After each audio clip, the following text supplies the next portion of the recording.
it can be good to say that this is not too serious. We're probably gonna have, hopefully, we're gonna have more people listening to this since you're on. But normally, our podcasts are like 200-300 people. So, like with Actually, the first one was like 500-600 people, so we have some yeah, people. but It's in Swedish as well, so yeah, it can be good to get to learn to how to talk in this one. yeah, it's good. We're gonna look like fucking idiots. Yeah. Continue. So thank you for ruining my flow. So you see, we're not too serious about this, but we were thinking like we have the opportunity to have you on the podcast, and if it's great having you here, and hopefully this will boost our viewers a little bit. So why not have you on the podcast? We like prepared, I think, 200 questions. We're not going to be able to go through all of them. Uh, but let's start easy, we've been talking throughout the days, and we've been talking a lot of stuff, like some stuff we can't talk about on the podcast, especially the stuff we talked about yesterday evening. But we talked a lot about like your the crazy stories you have from Brazil and whatever. And like, I want to start off by asking you, like, how did you get into jiu-jitsu, and can you like talk a little bit out about how it was back in the days? Because now when you get into jiu-jitsu is kind of like for everybody, right? You can be anyone to start with jiu-jitsu, but back in the days it was really not like that. You had to be, essentially you had to be a tough guy, or like that's at least what I hear from your stories. Yeah, first of all, thanks for inviting me for the podcast. I hope I help you to the pushing the views. If not, it would be so fun to watch you guys sharing the microphone. But and that was a compliment that you say that back in the time you have to be tough to do jiu-jitsu, because actually, like, I was scary, scary as hell. So that's why I think I went jiu-jitsu, was because I was so scary, right? So first of all, I was a big fan of martial arts, especially as a Bruce Lee movies. That's what like that's the memory that I have with my father, is watching Bruce Lee movies. So he was working all day, and when he was not fishing, we was watching Bruce Lee movies. So I thought that I was practicing Bruce Lee. I thought I was practicing kung fu. And like, I figured out later on that, okay, after 1 week, that no punching, no kick, I say, okay, like, I don't think I'm, I'm not thinking I'm Were doing. you disappointed that you were Yes, not a allowed? lot, a Yeah. lot, a lot. But I wasn't disappointed as my father. My father, oh my God, the first time that I showed him what kung fu was, he thought was really kung fu. He thought it was gonna be like backflips and kicking, and like and then me and my brother started like pushing each other, double leg, armbar, pulling guard, and triangle. And it was a no, it's fun now. It's fun now. But I saw his face. I remember that I was he was talking with his son, his brother, like drinking beers, talk, was a party, family party. And then, yeah, my son start training kung fu, karate. Like, and back in the time we have like Karate Kids. The movie was so nice. So, and then, yeah, okay, oh, you see, hey, they turn the back, hey, Leo, Rico, show some karate moves. The reason why they say karate, so they never knew it, that was jiu-jitsu. So they, for I think I was already almost a black belt, and they still talking about karate. How is your karate? How is your? And I tried to fix many times when I was young, and they never understood the difference. And then one day I just let they keep saying karate, right? So I never really fixed anymore. But that day, that when he find out that what I was practicing was not karate, he said, "Show some karate moves." Then me and my brother started like double leg, like self defense, head control, taking downs, take this, like some self defense, but so grappling, taking down, sweeps, technical defense, this. And then I can see he's in his brother not understanding what's going on, and then like they start like Okay, whatever. They turned their back, start drinking beer because it was more interesting. There was a That's crazy. But what were the place you were start training in? What was the school you start training in? yeah. So then like I start with Romero Cavalcante, the older Jakare. Yeah. So he was He's open. the leader of Alliance, right? Alliance, yeah. Together with Fabio and Alexander Paiva, right? Yeah, Yeah, yeah. So he was my first the professor who gave me the black belt. So I start with him. So he was open a kids class, What was the name of the place back then? Jacare Jiu-Jitsu, Jacare. because he was the only And this was professor. in Rio, right? There was a Rio de Janeiro. Yeah. Yeah, Rio de Janeiro, really small place with a big like a call in the middle. Was like, but Fabio Gurgel, Alexandre Paiva, all those guys thriving was already there, but like a blue belt. So I was I was the first generation of kids, and like they was already the generation of juvenile, like 16, 17 years old. So I remember seeing them like very often training after my class. So you were like the first generation of As a kids that kids start from my training. professor. Yeah, and was it already back then? Was it already common that kids train jiu-jitsu, or was it like, was it just like because here in Sweden now it's common that kids train, but 5, 6, 7 years ago it was not common. It was just for adults. Was it Yeah. like that back then? Yeah, like it was jiu-jitsu wasn't popular. Like people doesn't know about jiu-jitsu. Actually, like jiu-jitsu has such a very bad reputation because the jiu-jitsu professor was the reputation to go to move it to one place, one neighborhood. They want to establish the gym. They was knocking down the different gyms, martial arts gyms, and challenge the professor in front of the students.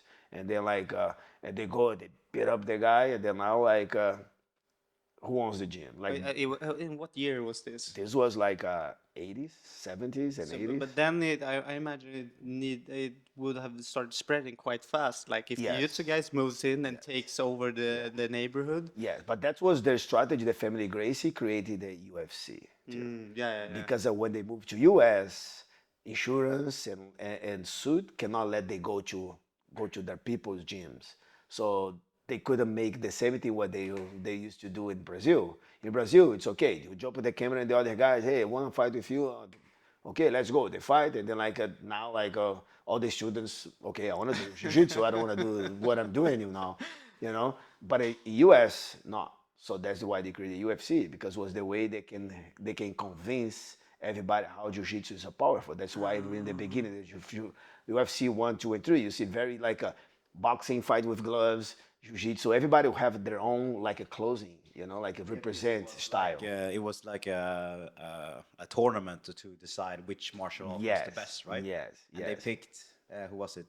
Hoyce, the Hoyce, smallest guy. They yes. had like Hickson and all the guys, but what I was thinking about, when you started, how old were you, and had UFC already Yeah. been a thing when you started, or? I started with 8 years old. So like I say, like I don't really know what I thought. I thought was kung fu. So 1 week later, I understand that okay, that's not kung fu. I know it was jiu-jitsu, but I there are no punches and kicks. But in the end, it was very fun because everything was based in like a street fight. My first class was headlock escape. I was headlock escaping most like all the kids. And this girl was like a get out of from the headlock and armbar and taking my back. And I said, oh my God, man. And I got so mad and disappointed. Like back home, my father, hey, how was the karate class? I said, Daddy, it's not a karate class, it's a jiu-jitsu. He said, yeah, but how was the class? You like it? I said, no, but I need to come back. Because I need to pay back. I don't want to get beat up by a girl. I come back next day, the defense was like, okay, so guard the back defense, like always was connected with something that like kids fighting the street, and the class was just not jiu-jitsu, was most of the class with the jiu-jitsu, with gis, but in the end of the class, you always one end up with a no gi, or my professor, as a kid, one with the boxing gloves, one with one kid with the boxing gloves, and like this kid with the box, he can punch him. The other kids have to use the jiu-jitsu to take him down. So jiu-jitsu there are no competitions. You Yeah, it was know, just self-defense, basically. yes, it right? was straight like to survive in the street. That's why also I say, man, that's good because I see this happen every day in the school. So I want to be able. That was the reason that I was practice jiu-jitsu, and actually like, that was a giving confidence to be engaged in my school with my friends to be make friends, build my confidence a lot. So in the beginning in Brazil, it was basically you were taught street fighting and surviving and taking over other schools and surviving in schools and whatever. But Yeah. when did the shift starting to become like more like a sport? You know, when did the World Championship start holding? And back then, I imagine you were part of Alliance, right? Yeah. That comes later. But so when did it gradually start shifting to be? Yeah, so like this was for a longer time, right? So once competition a week, once a competition is a year for jiu-jitsu, just jiu-jitsu. It doesn't have so many, so you fight with anyone. Like you go over there, you show up over there, and the professor was like making. There are no division, no category a lot, so they try to match, making the kids fight as much possible. So like you never really know how many fights you're gonna have, how many bracket. You go over there, they put all the kids in one bracket. They divide a little bit, the, as they The can do. coach basically shows up there with their kids and like, oh, you look the same Yeah, they size. look, they Go. Yeah. weighing, they keep like, okay, I don't remember to weighing, Wait, but were there like a official rule I set was a already back yellow belt. then? No, like there are no rules. Like kids was slam, everything was allowed. Like no. Like But like basically you couldn't punch or could you no punch? punch, no punch, no one biting. It's like kids biting, they Yeah. get DQ. They cry, they no come back, go again. But not there no. So they basically like it was It was submission very only. wild. Was Yeah, very yeah. wild. It was very wild because like as a kid, I remember like a slam was a very common because it's not everybody. All the schools they know how to technical open the guard. Back at the time, you can see very specific. Every school, every team have a game how to open the guard, how to pass, very specific. If people doesn't train each other, you don't spread like the techniques. People protecting the techniques, and like slam in the ground was a resource that people were using to open the guard because I don't have the technique. They go, if I do this, the people do armbar, I'm gonna slam him until he open the guard. And we was a yellow belt. So I have this funny story that my brother, like I said, didn't have so many guys competing. So every year they have one or two, maybe two competition per year. So my brother was competing against one kid. This is Hiku, yeah, Hiku. So Hiku pulled this kid to the guard, and he closed the guard. The kid, he starts slamming my brother. One time, two time, and my brother started like we don't do this in the gym. So my brother started crying, but he doesn't want to tap. He started crying, like he started like and my coach and Jakare was scaling armbar, armbar, and then my brother climbed the armbar, armbar, then he tapped. Okay, so later on they fight again, same kid. And then the kid look, my brother look, so they went again. My brother put in the guard. The kid starts slamming, slam. My brother armbar again, bah. Okay. In the third competition, they fought again. They face each other. Before they start, both started crying because my brother knew it that he's gonna slam, and the other guy know that he's gonna hurt his arm. So there was before the fight, both I was like, they start crying before. But they was like I was 8 to 10 years old. They 3 years younger than me, so 5 and 6. Out of this chaos, I imagine IBJF starts forming, right? No, like the competition started, the regular tournament like Yeah. this started when I was a purple belt. Yeah. Was the first like a federation. But Actually, like was a, IBJF the first federation or was the no, federation that is one federation before. And a funny thing, I was like orange belt when the federation started establish like competition, put rules, making, but the rules like just dividing divisions, categories, and age. And then I still did no it. points for No, Swedes that is or- point. That is point. That is point. Was a point, but no, like nothing like there's not. It was still allowed slam or like his. And I can imagine even heel hooks and Yeah, no, like the funny thing, nobody does footlock. It's something that okay, better you tap than footlocks. If you do give footlocks, people throwing shoes, they call boo boo. Like even your professor gonna kick you out from the gym. So footlock yeah, yeah. was not like was how come? was the mini dance. Say I don't know jiu-jitsu. So the reputation that was like, change later. But in the beginning was a proud. I have to know, if you know jiu-jitsu, you have to be, your game has to be like pass, mount, submission, or pull guard submission, sweep, mount, submission. It's a very classic style. But You don't, it was like that for a long time as well, because I remember when Yes. Marcelo fought in the ADCC in the open weight, and he heel hooked this big guy, the guy that was slamming him on his back. What was his name? Rico Rodriguez. Yeah, exactly. And he like did the outside heel hook, and people would start throwing bottles at Marcelo and stuff like that. Yeah, this the footlock change with Rodrigo Comprido, when one of my teammates, actually, like we are close friends, we grew up together, because he finished the open class. This is the same Comprido you have the story Yeah, about. probably. Yeah. There's only one Yeah. Comprido. They have the same. Yeah. What story? You told us a story. Yeah, I I don't know know if we Comprido gotta. actually was like a 5 years old, so that is a lot of story. When you put him in the triangle. In the triangle. When he disrespected you in the training. Yes, yes, That yes. is- yeah. Yes, it's the same. It's the same Comprido. He Yeah. was not good, like behaving, but very was my best friend, right? So he became a black belt.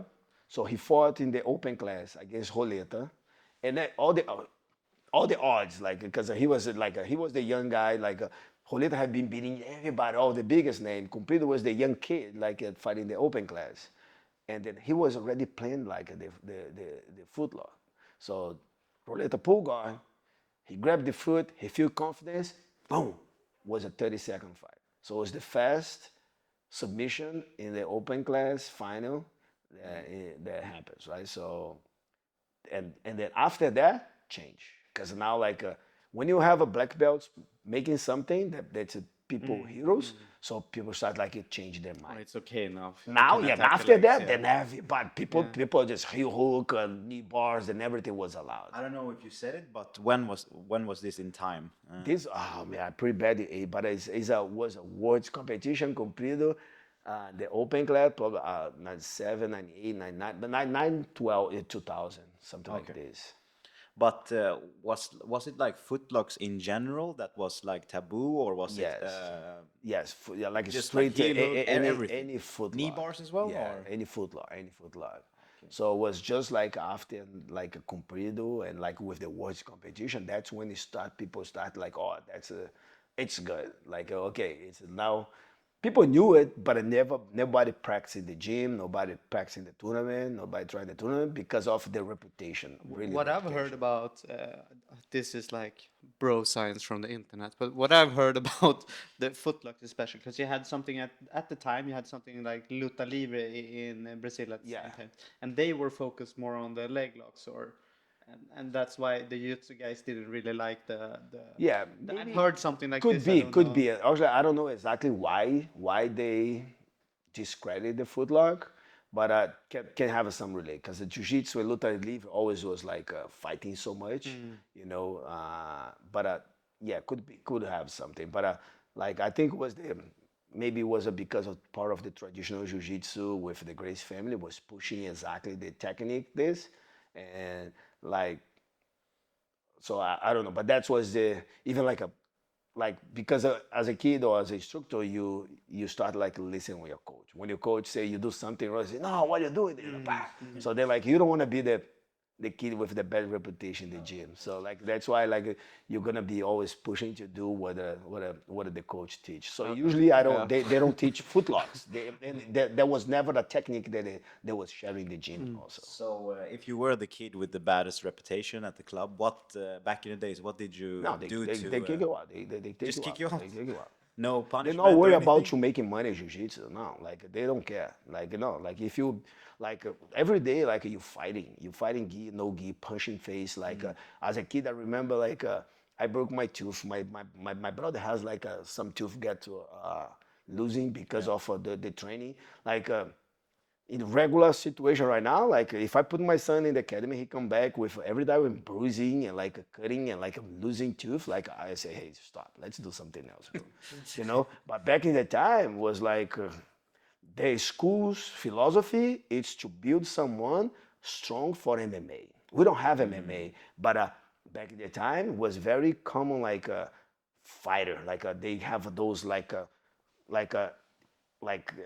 meetings that people fight each other, school against school, student against students, or fight against other martial arts, because there is a lot of rivalry between different martial arts, but also inside the martial arts, my team against your teams. Yeah. We don't fight, but we do jiu-jitsu, but very aggressive. We don't like each other. There's no reason for we be friends. We don't talk each other. We don't.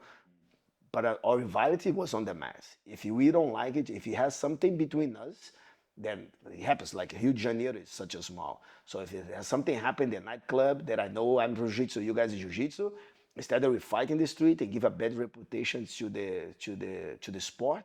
Because the news back at the time was like, oh, those guys from jiu-jitsu, they're always doing this, always doing that. So we don't fight over there. We go home, we talk to our coach talk each other, then we meet Saturday, Sunday to fight in the backyard, in the gym. So you Google nowadays, you Google you see a lot of backyard fights or school fight. That was to solving personal problems between jiu-jitsu athletes. I think that makes much more sense. And I have one question I was thinking about, because you heard I'm from the new school or whatever. I haven't trained that long, but you heard back in the days it was a lot of dojo storming and stuff like that you guys were going, or not you guys in particular, but the Gracie family going to other academies. Did you ever do a dojo storming in your time? I was defending my dojo, but I never went to another place. So Okay. I never. But you had people come to your dojo and try to every week. storm it. every week. That's crazy. Every week. And the funny thing, it was a different martial arts, not only no. guys. And the coach make the rules. Your professor make the rules. And my professor was very nice with a guest. So somebody show up in the door, look, they're very common. That was always like that. He started going. He always eating papaya with cream cheese, right? So that's what he likes. Fruits are this Gracie diet. Requeijão is like cream cheese with fruits. And I was teaching class. I was a purple belt. I was just young, like an orange belt, And then show up someone in the gym looking to jiu-jitsu. I say, oh, you want guys to know information about jiu-jitsu? Yeah, what is this? I said, this is jiu-jitsu. That's the best martial arts. And the guy said, nah, I do karate. Oh, no, I like those movies. We see Bruce Lee, the movies, you see they bring it up something. I know, I said, that's Hollywood. That doesn't work. If you want to really something work, that works. And the guy, really? Said, yeah, do you want to see it? You want to go test? No, come here. And then he was invite those guys, and those guys are crazy. Some guys, yeah, yes, people from the street. No, yeah, you go to the gym, sometimes you're just watching, Sometimes it was the delivery guy, delivery pack. Oh, do you know jiu-jitsu? Do you know what it is? Oh, do you want to test yourself?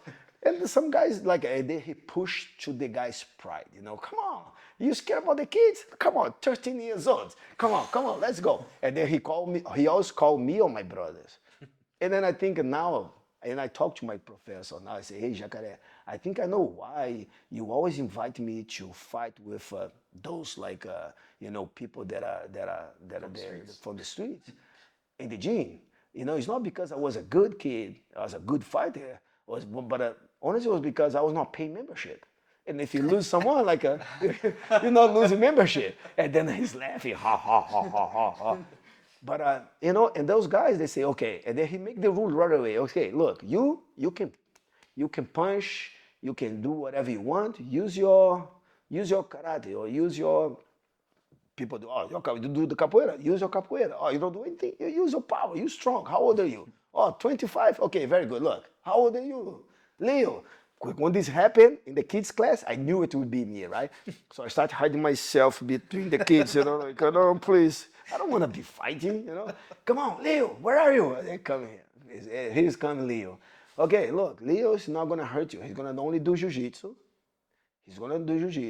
And then you can punch, don't worry. He's my kid, he's my nephew. You'll be, no problem.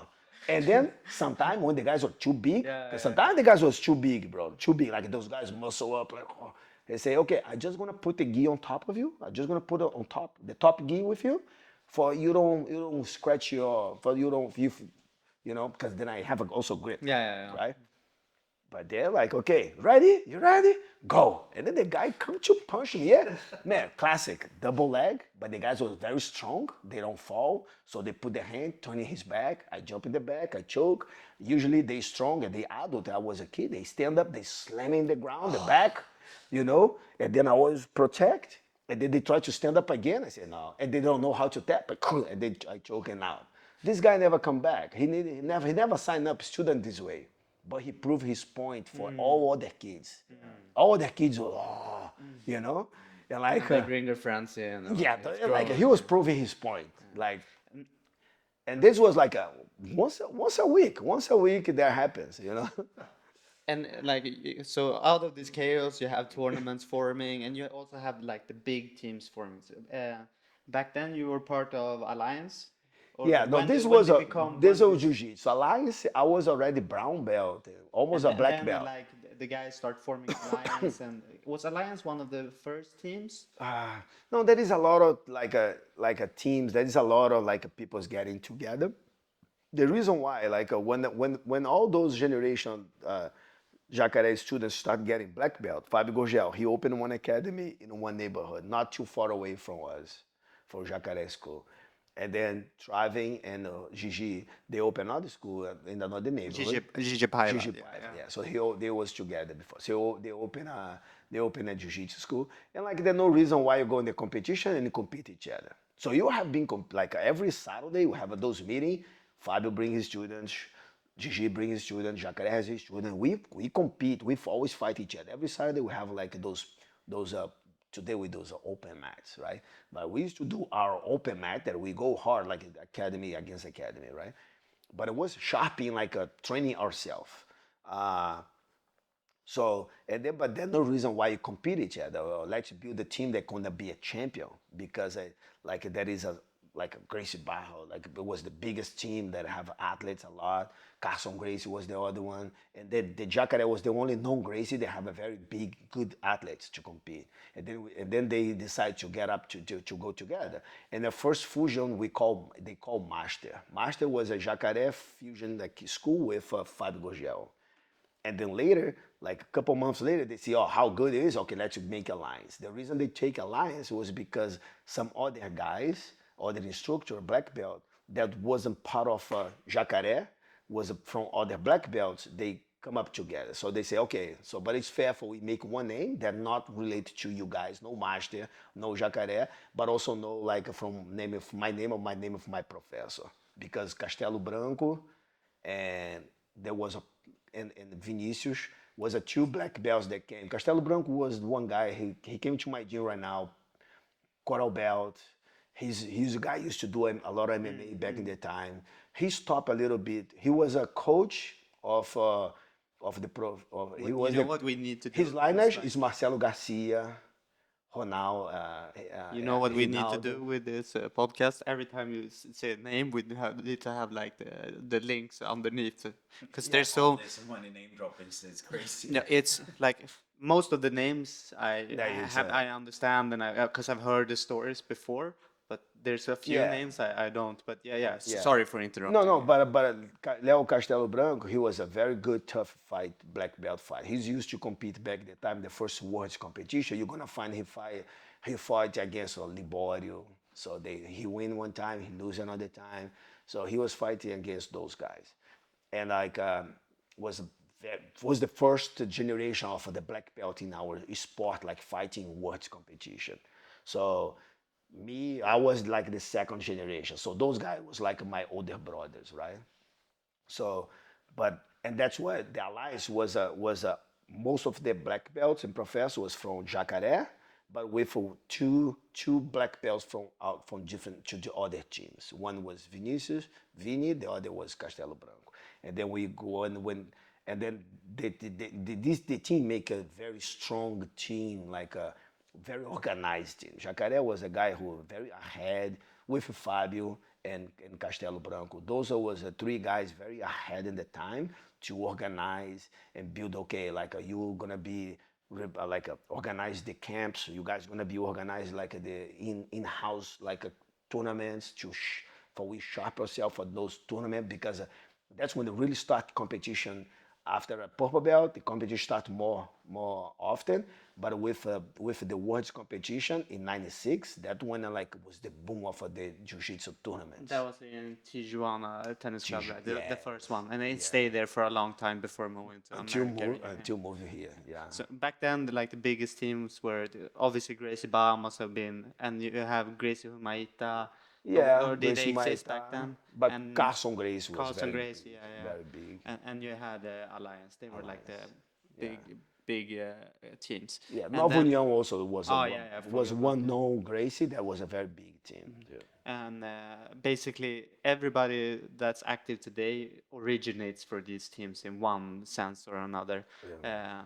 But eventually these teams start spreading, right? Breaking apart because of different reasons, and you end up forming one of the biggest teams today, which is Checkmat that we are part of. Um, can you talk a little bit? We don't need to go in depth why it became Checkmat, but you formed Checkmat together with your brother, and like it's one of the biggest teams now. How did you end up like taking the decision to form your own team? Yeah, like honestly, like for the whole a lot of this time, like it passed, like from my yellow belt to my black belt, like I was love and hate jiu-jitsu. I don't like it, or I hate jiu-jitsu, but I like the benefits to being the martial arts. But all the lifestyle, the training, like the sparrings, the discipline, like the everything, like was. But my question is like I didn't have option.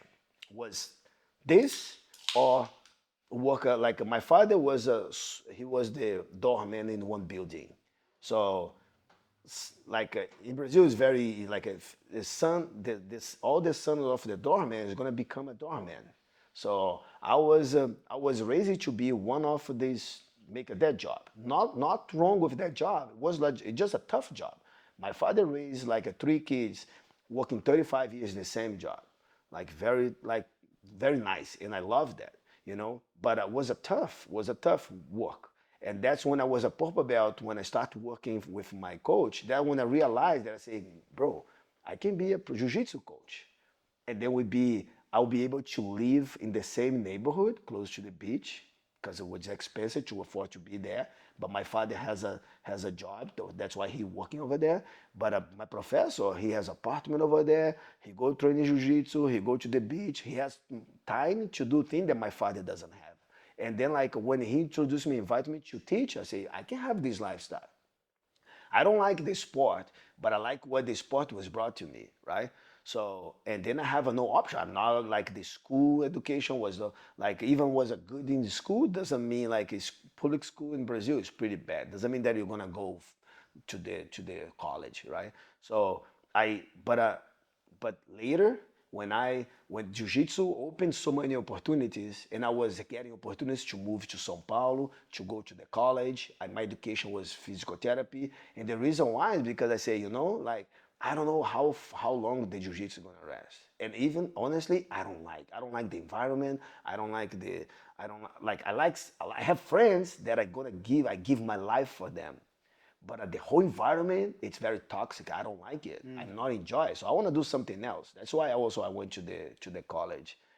But and then like because I think like when you in a group that you not feel part of like your visions, your values is different, you feel uncomfortable. So that's what it make me feel in the end, right? So that's like and that's what making a lot of people feelings. That's why alliance break because everybody has like in the Different end values, different different perspectives. different perspective, and then like the team break in two pieces, and then we create Braza.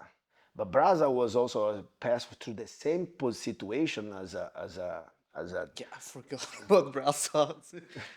Yeah, yeah. was a short, but Braza was one of the toughest Yeah, team yeah, actually. for Like, sure. Yeah, yeah. And then but it became like in the middle, but became with the same situation. Like it ended up it became in the same situation.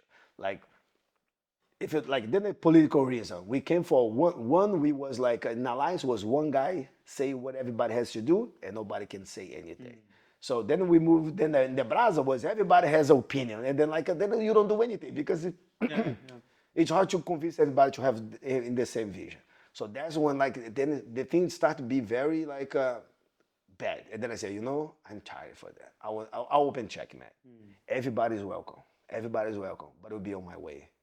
I don't know what the way they're gonna do, but I know what the way that I don't want to do. So I'm building Checkmat because I'm tired for being in this situation that I have to rely on people to make decisions. I have to rely on people to tell what to do. I don't like this situation. And that's when I opened the Checkmat, and then and then we create the Checkmat with the values, the vision and values, the environment that I think was the more important to me, and it was making sense for a lot of those guys that was follow me, and then we creating a group that was based in with those values that we think that was more important to us. And Brasa fell apart. Apart, you start Checkmat, but didn't Hamon Lemos and Gavao come from Brasa as well and formed Atos? Was Yeah. there more teams that formed out of Brasa? Yeah, Or am I so missing because I was there, yeah. So Drysdale, Drysdale? Yeah, Cavaca. Cavaca, yeah. So the thing is But Cavaca back then, he was was with you, mine, yeah, yeah. and then he broke away with Drysdale. But I was just thinking about Brasa, Brasa, right? yeah. It was mainly Checkmat and mainly yeah. Atos. If you And then you had Braza breakouts. today was like AOJ, Atos, and Drysdale, Cavaca. So those are strong piece black belt that was part of the Braza back at the time, right? So Damian Maya too. Oh yeah, Yeah. yeah. So the point was but because I was the higher belt in the Braza, and I was the one that was holding a different a tag war. So those guys, once you go to this more competition, those guys want to do more for the seminar. Those guys want to do more to do to lifestyle. So there are a lot of different. And I was the one holding, keeping the group together. They fight each other. They not and then everybody was very young too. And then I said, I'm tired. I'm gonna open my gym. I opened the Checkmat, and then and then I was the reason then the team broke in different pieces, and that's when people open different pieces, and then we have Atos later and TT or Atos, and then Yeah. then That's start breaking different pieces. There's so many I don't think you understand how many he's glancing over so many important things and academies throughout and it's And unfortunately, just this Yeah. point could Yeah, be 5 unfortunately- hours talking about. Unfortunately, we don't have social media back in that time. No. So and it wasn't people was not recording, people was not have anything, right? So we don't so then it's lost. A lot of history was lost back in the time. So but do you know Simon from Copenhagen? He used to record every kind of sparring training that when he used to go to Brazil and Sao Paulo. No, he have some tapes that sometimes he posts. He posted one of a long time ago. I just watched it. Was Lucas, Galvão, me, all those one competition training session happened, and then you can see all those all young guys training in São Paulo. That was fun. Yeah, for those of you guys who don't know, it's the coach Shimon from Arte Suave, right? In Copenhagen. Yeah, you need a letter too. Yeah, just so people know. But I was thinking about one thing regarding the start of the Checkmat, because you said that you didn't have a vision for it, but you knew what you didn't want it to be. How long did it take for you to actually create the vision for Checkmat? Yeah. Do you have a clear vision for it now? No, I didn't have a clear vision back at the time. I was just I say, okay. And first of all, my goal was I'll quit. I'll quit. 'Cause back at the time, I already make a lot of different friends. I said, no, I'm going to do something else.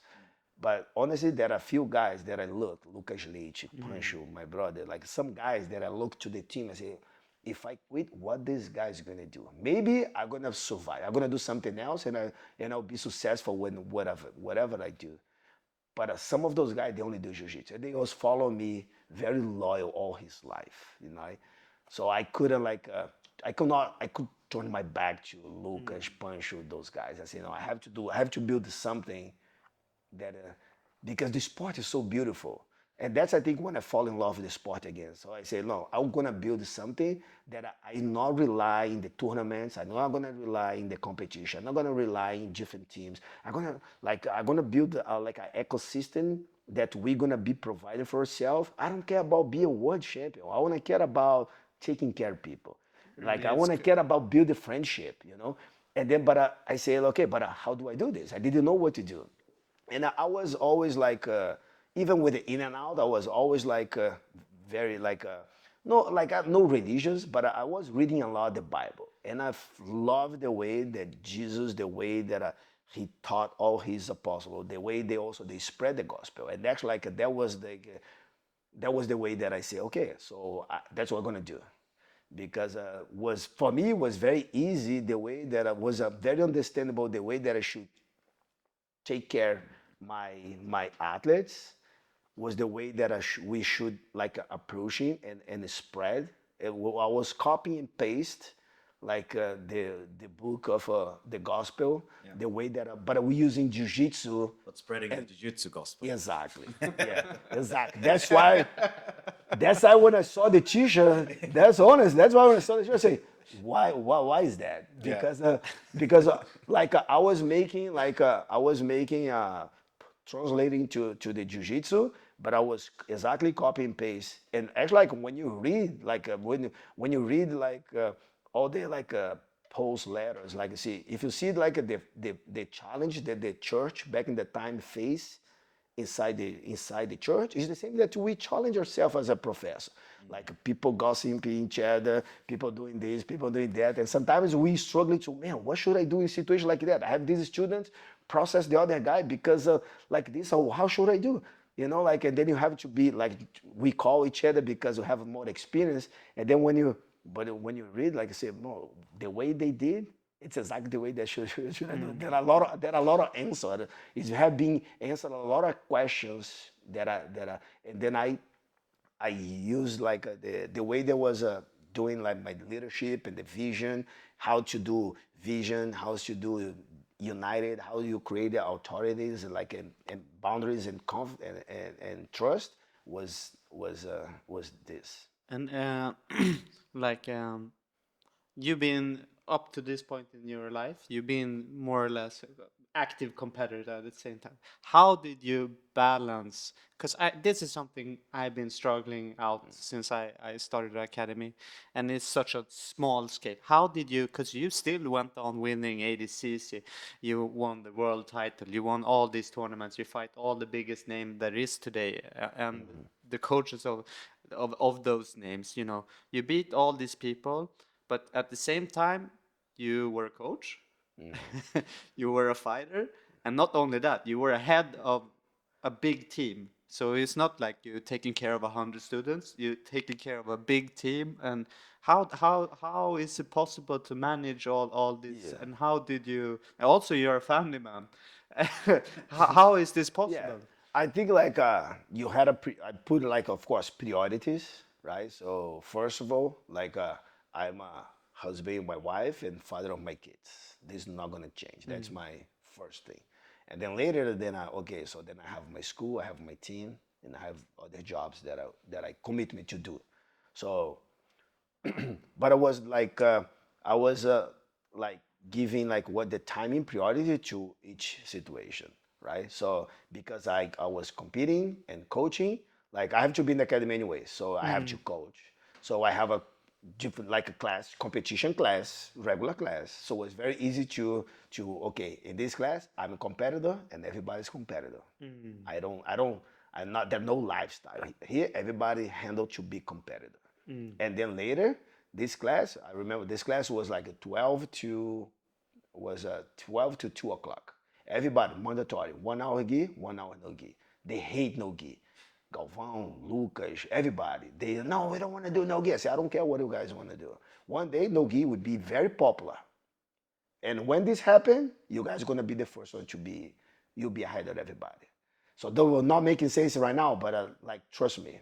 So one day, this sport will be big. And when this happened, you guys are gonna be like the first one. And that happened when Nogi, when ADCC started open for trials, when Nogi competitions, US, everything was big. Like Galvão, Lucas, Marcel Lozada, Lapella, Pancho, all those guys was like, woof, like killing everybody.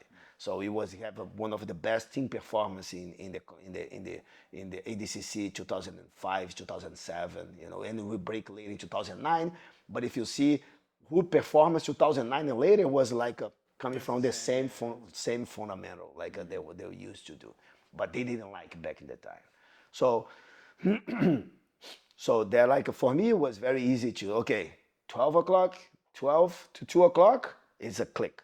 It's not like a coach mentality. It's a sparring. Like here sparring, divide group, sparring. Guys, today the drill is like a stand up. Today the drill is guard. So just specific, sparring there. Specific. So the whole game was very competitive. In the morning, I was in the college, and people give you private class. They train in conditional training. I say, guys, in the morning, you guys take the time for you be conditional training, nutritionist. I was making like once a week nutritionist speech to the athletes learn about supplements, because I knew it like was a new steroids and this. I know one day some of them will try. But I want if they do, I want they understand what they're gonna do in their body. So I was brought like Marcelo Ferro today. He's a big name in the cutting weight, in the supplements for MMA athletes with Durinho, with a lot of guys in MMA. But back in the time, he was like my close friend who was very, very like smart as a supplement. So, but he was teaching how to do a diet, how eat, how supplement without taking crazy things. And if you not take a crazy thing, how to do it the right way, right? So, and psychologist from the sport. So once like during the camp, sometimes I was hiding one guy to go over there to talk with us about like competition, deal with emotional then everybody find out, okay, so it's normal to be nervous. Of course, everybody will be nervous. And then but this time everybody was competitive. In the morning, they conditional training. So I was in the college. Afternoon, everybody's a coach. Everybody has to survive. So competition back at the time doesn't pay anything. So you must teach. So everybody at night teaching. Then you professor. Then you teach. Then you train with your students. Then you a professor. So then you change the different work. And then I was professor. I teach the professor. And so I was in college in the morning, training myself during the afternoon. And in the night, only two classes, one the kids, one adults. I was teaching to pay my lifestyle. So later on, like I start getting more things just start escalate, right? But like I said, my son always making fun when I make this, but it's be a man. You don't do what you want. You do what you need, right? So in the life, the circumstances push you to do things that somebody has to embrace, somebody has to do, and you the man, like you have to do. So then like the life was pushing me, give me like opportunities, not challenge, but give me opportunities that I could be like managing this team. I could be like a meeting like a lot of people from Brazil, US, Europe, Asia, it spread the schools and be able to connect to all of those guys and tell those guys how they should be like behaving, how they can be increasing the academy and spread the jiu-jitsu. So like I was in the like I was not focused on one thing so much, but I was like, for me, it was always okay. This time I'm the coach. This time I'm the professor. This time, okay. The moment the woman that I close my door, I'm home. So me, my wife always like she works with me. So sometimes like I always say, look, the moment that you get inside the door, we don't talk about jiu-jitsu. Otherwise, you're gonna be talking about working jiu-jitsu the whole life, right? So she's managing. She helped me to manage the team, and like sometimes in the beginning, in the beginning it was like watching TV and like just relaxing. Sometimes something pop and she, what are you gonna do with this or this or this like in this situation? I say, let's go to the living room. We make coffee, then we talk. because I don't want to make the bad or room become like say no. Here we forget. If somebody wants to talk, we talk later, or let's go to the living room and then we talk. And then like we learn how to when we're supposed to act the like Because with that's something me and Elena runs the academy, right? That's something we struggle with as well. When do we talk about the academy and not? It's But that's like I say, like I have a lot of couples that is jiu-jitsu black belts, like Karen and Michael, Lucas, Natalie. So and like and many others. So it's very common actually, right? So like the others, like they're different. Like my wife never trained in jiu-jitsu, right? So but he understands so much, so he knows it's a big everybody. part of She your be life and yeah, her life as she well. become she quit her, but her job was all about organizations to help me to hold. In the end, the beginning I was worried. I said, look, like it'll be too much. Like you're gonna like it, you're not like it, gonna. And the end was such a nice. But we learned also because it was a lot of sometimes was just stressing for ourselves. So we find okay, so like let's in the academy we talk this.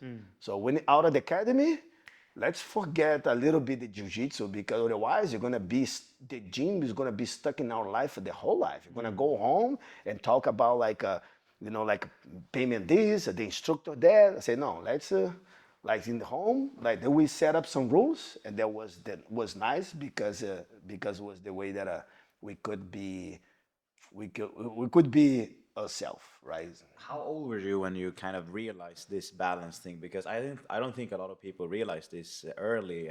Because I'm not saying I do it, but like it feels like you're like very smart in that sense to like put on different hats. Like okay, now I'm a college guy, and now I'm a athlete, now I'm a professor, whatnot. Like how old were you when you kind of realized that you need to do this to not like lose your mind? No, I think it was when like with the college thing. For me, I think was because was a college teacher. I think that was when I started to understand. I could not be in the college and thinking about I'm gonna compete at DCC in a couple of weeks. Yeah. I can. I have to be present, right? So, and then like I was disciplining myself to be present for whatever I'm doing. So the moment I was in the school, I was not trying to text or anything, talk to nobody of jiu-jitsu, right? So in the academy, I was totally disconnected from the other world. I was just like, that's what I met my wife. It was me and my wife in the school. That's all school time. I don't like learning this and this, that, test, do. The moment that I go, okay, now I'm competitive. I go to the gym. Hey, well, I was already start calling the guys. Where are you guys at? So that's when I start seeing my message. A lot of message. A lot of message. That's when I start answering the message. I never open the message when I'm training because otherwise I can run. I open one message. Hey, Leo, I have a problem here in the academy, or I need like, should I do this or should I do that? And I'm during the class. So then my mind, I'll be not here and I'll be there. And then also they learn how to make a decision without me. I say, bro, if you go later on, I say, hey, if you see there's something wrong with the gym, why don't you do it? Just do it. You don't have to ask me, oh, should I put the table for that? Just do it. Do it something that can function. If it works, it works. Maybe it doesn't work the way that I want. It's gonna work but it's gonna be working. The end is gonna work. So they learn how to make decisions without me, right? So and then I was, I did this the more I just connect myself to things. So people also realize, okay, so Leo now in the school, so I like, okay, I have to make my decision. And then after I jump in the car, drive to the academy, because I go directly to the academy, because then it's a sparring training. They'll start calling all those guys, making jokes. Hey, what are you guys gonna kick your ass now? Okay, what are you? And they start like a child. Then we go. Then sparring. Okay, today you're gonna be this. Let's go. Blah, blah, sparring. And then again, when I'm there, I'm not like all my friends from the college. Forget. So I was competitor. I don't care what my guys on the academy that I used to teach, like text me, hey Leo, the class today gonna have one student for. Is it okay for he coming for the trials? I don't care. Like over there, when I finish, okay, no, of course, man, bro. Anytime, like I'm teacher. If I during the class is a trial, yes, just sign up. Like no problem. So then I start change, right? So that was I given time to be. That's why, and then like because I disciplined myself. people also understand, like, and they did not bother me in their certain time because they knew it that I was focusing something else. But for me, it was very easy to do it because it just be present. It just be present. I don't like, and I have a problem with focus. I cannot do two, three things at a time. I have to do only one, and that's what I like with jiu-jitsu, because you cannot practice jiu-jitsu and thinking something else. You can have the biggest like a problem in the life. If you train in jiu-jitsu, like, you have to disconnect, otherwise you're not going to train it, because it's decision consequence, decision consequence, decision consequence. Make the grip, not the grip. Oh, I'm too late. So you have to make decision and consequence pretty quick, so you have to be present, right? So I think because that's um, philosophy, to be present to what we're doing. That's what I take for also for my life. That's why I didn't like a workout or running and swimming, because my mind never there. Like I start running or swimming, I start thinking, okay, what am I gonna do later? Or today I have to do this. Tomorrow I have to do that. And then and then I I'm precisely the same. Jutsu and drinking is the only two things that can bring me in the. There's other things as well, but that can bring me into the present. But that's one of the parts where I really love Jutsu, because it forces you to be here. Even when we're sitting here, I'm sitting thinking of my stupid cat that got injured, and Elena being angry at me for not picking the right detergent yesterday. So yeah, but but those I feel but like yeah, that's the magical thing with Jitsu. but honestly, like that's like those are the answers that I got from the Bible too, about like say like you cannot worry about the next day, because whatever happened the next day or the next hour, there's nothing that you can do now. There's gonna be adding extra hour or less hour. There's nothing you can do now that's gonna make the change. So like if you have to deal with, okay, so I didn't buy the detergent, right? So the only thing you can do when you finish the podcast, buy the detergent. That's Yeah, it. that's what I need to go do. Go buy detergent. You glanced on like one thing that got stuck in my mind. You guys were pretty early catching on the nogi, 10, almost like 15 years before it actually became popular, and it's always been popular, and always people always been saying like nogi is gonna be the next thing, and now again we're in that phase that everybody's saying nogi, nogi, nogi.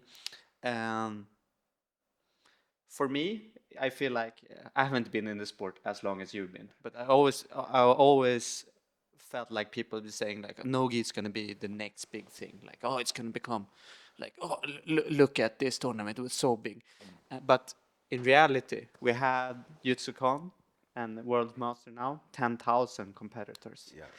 You have all these tournaments, they're so big, for me, I don't know what you're gonna say, but for me, it feels like there's an agenda pushing Nogi. Nogi is getting bigger.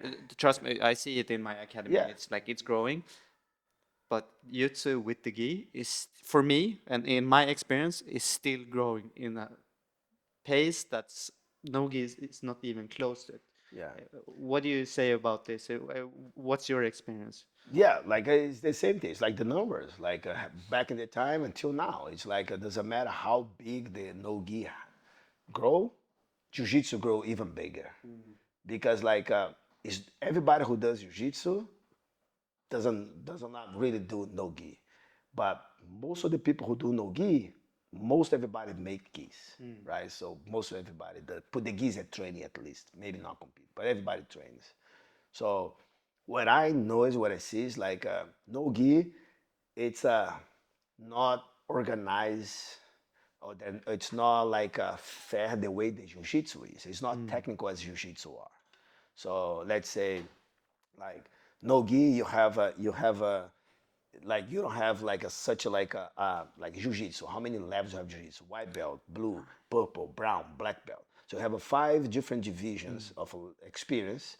Fight with a 10 different like a weight division, and they escalate in age. So and because of the gi, so the fight it's more very technical. It's slow, so you don't bruise your skin, you don't hurt yourself. It's very safe, right?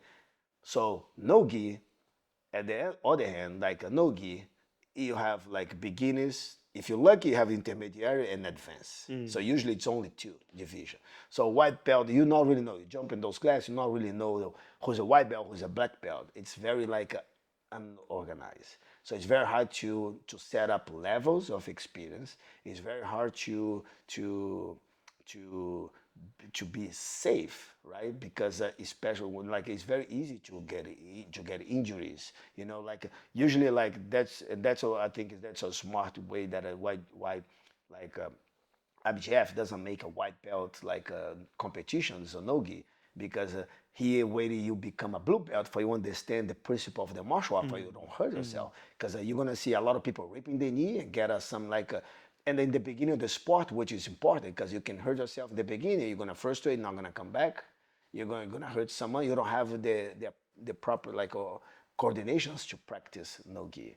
So which is like what I see is like I see no-gi growing up so much, but they use a lot of investment to the competitions to buy what gi needs, right? So we offer you like we are better because we have you, we give you money, you give you this, that they try to buy That's athletes. also one thing I find in this argument with people saying no gi, no gi, no gi.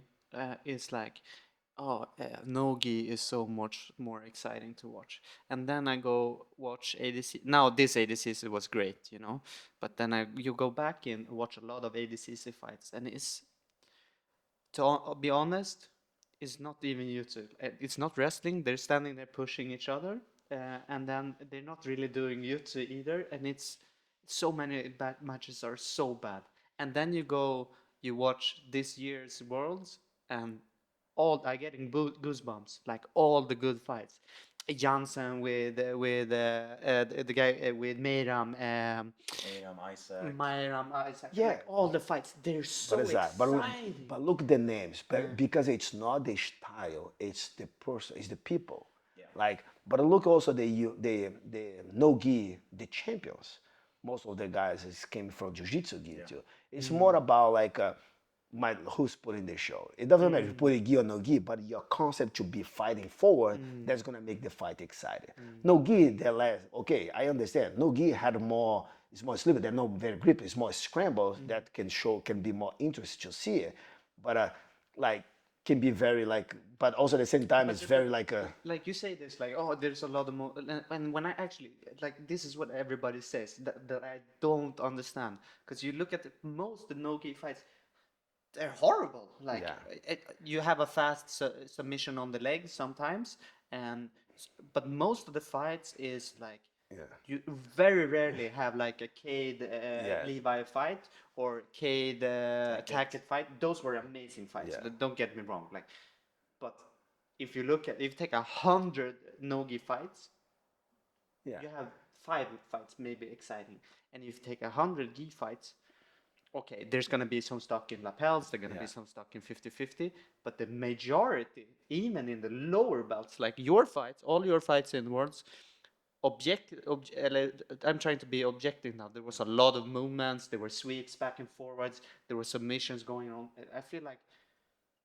like it's more getting pushed agenda on like that Mogi. It's maybe you say it's maybe the investors and I stuff. think but like the investor like the people the investors they have the power to push more like what they want to, you know, and who controls the strings, that's they're very powerful. So they can choose what the direction they sport. And that's something that sometimes I really fight against like all different organizations. It's like look, and working for one became very clear to me. So one, it's a like you when you have this when you have athletes in the organization and you have this streaming, so you are responsible for what kind of generation you're gonna be pushing because the generation the athletes the generation you push you give more light spotlight.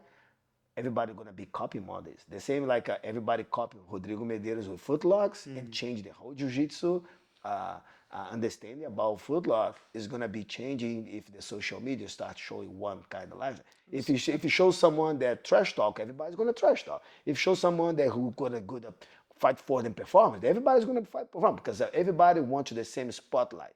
and whatever like the media, the social media, like show give space to those kind of like those guy athletes that everybody's gonna be copying. Maybe that's why we have so much autism now because of Gordon and Mikey, right? They're pushing the popular to autism be in the autistic. yeah.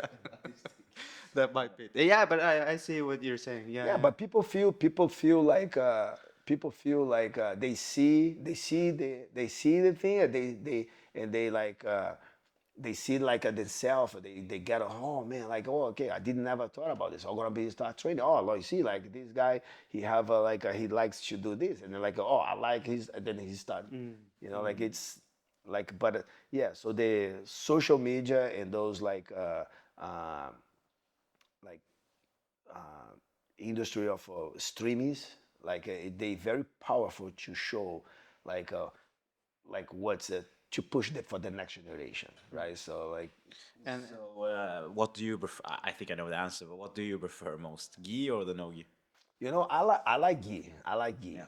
because it's open up like things that you're not gonna find out with gi. So all the all the when I used to practice no gi and I have struggling with some situation, I put my gi training in that specific situation, and then I find solutions. Then I change those grips to find different grips for no gi, and then I fix. So I use the gi so much to fix the no That's gi game. nice. I agree with you. I like gi more as well. But if uh, we have a lot of guys at the academy and girls that like only do gi, for example, and some guys that only do no gi. Do you have any like tips for people that want to like get into no gi more and vice versa? Like if you do only no gi, you want to go into the gi. Do you have any like general tips? Because I feel like a lot of people are like scared to join like the other side, like maybe no grips or like heel hooks or whatever. Do you have any like general tips or concepts Yeah, you can give I to think people? the program like to be usually that's what I tell everybody. Like usually like for the like in my academy, I try to put like I try to make everybody be like everybody training with a gi. That's the way it starts. And when he become a blue belt, he's gonna be able to join no gi class because he passed through that situation to be injury or to injure someone, and then and then after he will okay, you can do no gi. Oh, but I want to do no gi. Okay, so you're gonna do no gi, but regarding to build like your no gi experience, you have to put your gi to learn how because the gi is gonna help you. Gonna give you the you're gonna practice. You're gonna learn fast as the technique to be practicing no gi later, right? So you're building coordination. So that's something that I suggest. Some other schools say, yeah, no, but I don't want. I want to make the no gi training right at the beginning because all the other schools does the same thing. I don't want to lose the students. I say, okay, fine, but then you have to build a very basic program for they don't get injuries. You know, using fundamentals, use self defense, use like chokes or sweeps or submissions, a takedown that doesn't require like a lot of coordination, right? So let they practice that program for a longer time, and then later they start get introduced them to a different like levels of omoplata, kimuras, and so like things that are more sophisticated because it will be not complicated at all. So build like a safe program or invite them to go to WIFG, right? To make sure. And I have like classes people can choose gi and no gi, like they can be choosing. Some of the schools that I notice like what they do is like because of no gi, like some people only do no gi later. So okay, so they make it so they let's say he make the first year with gi, but now he only wants to do no gi, but you still have to how you graduate these guys, right? Because this guy gonna if he compete no gi IBJF, he need the belt to compete. If he compete everything else in no gi, he doesn't need. He can fight in any beginners and advanced. But if you fight IBJF, he need the belt. And what are you gonna do? You're gonna put the belt. You're gonna give like you're gonna put his gi to take the belt. You're gonna buy a gi just for this. So I always tell the guys, I say like you have to create. They have to be part of your program. If you have a program that's only relating no gi, you must come up with a graduate system that is close to jiu-jitsu for you don't be like you don't do something for one side and not to the other. So and we look weird. The guy put the gi, look real fake. The guy put the gi just to get the belt, and then he don't use the belt.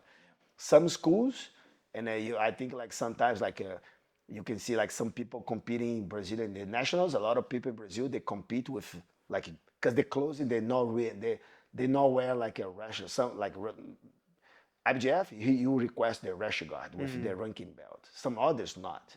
So those other tournaments that is open, everybody wear their belt. So they practice in the academy with the belt. So they have a belt.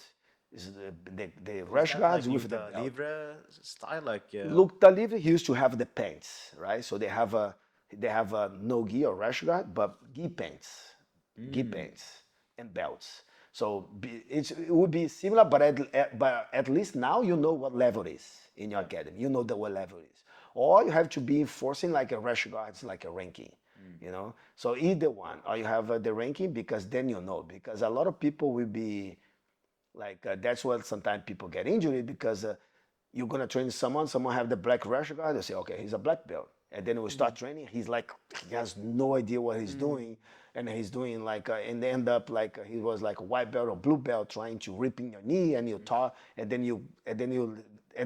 later you guys are today, tomorrow training class. You look, he's with a white belt. I say, oh my God, I thought that guy was I was training with the guy. I saw that something was funny, you know.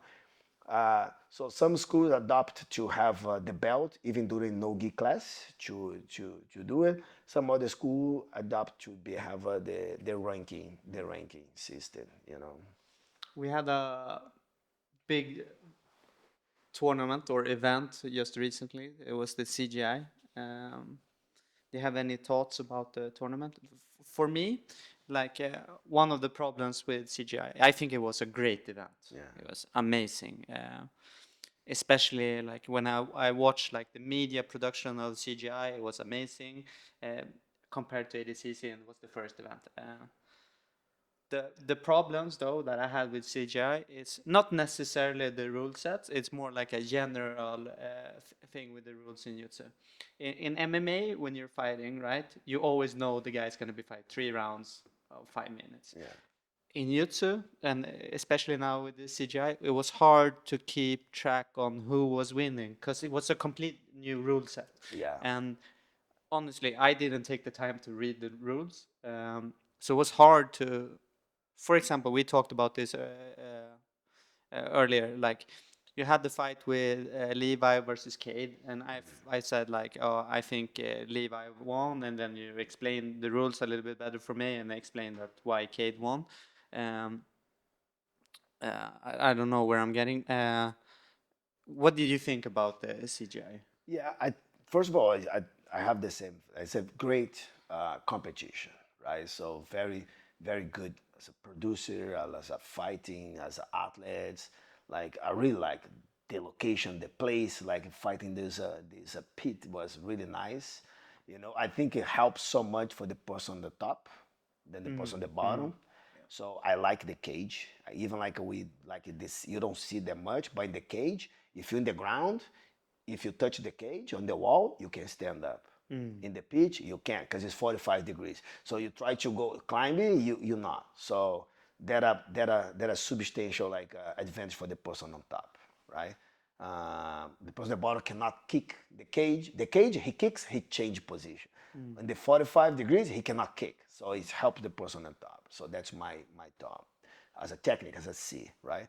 But I agree with it's something very different for we see 3 rounds and 9 point system. It's hard to understand, you know, because it's hard to understand because we don't know what the judge will see. So the rules, but right? at least they had open scoring, which I think was good because then, like, even if you didn't understand, you at least knew who won the round, except for the last round in CGI.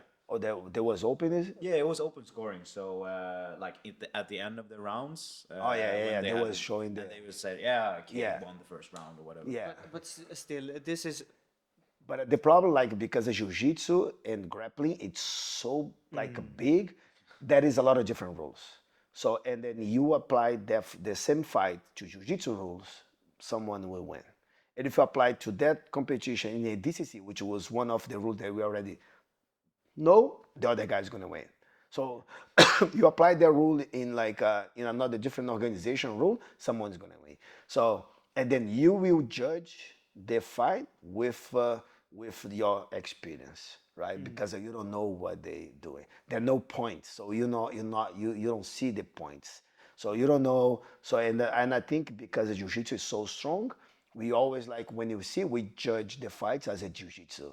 So then you'll see the jiu-jitsu, or there's a 2 points, or that should be penalty, that should be maybe four, or he's playing guard, the guy on top, he's stalling, the guys on top always stall, or this guy is stalling, this guy, and then you judge. Okay, I think the person bottom wins, and then you see the 10-9 system. Say, oh my God, the other guy wins. Okay, surprising. I didn't know why.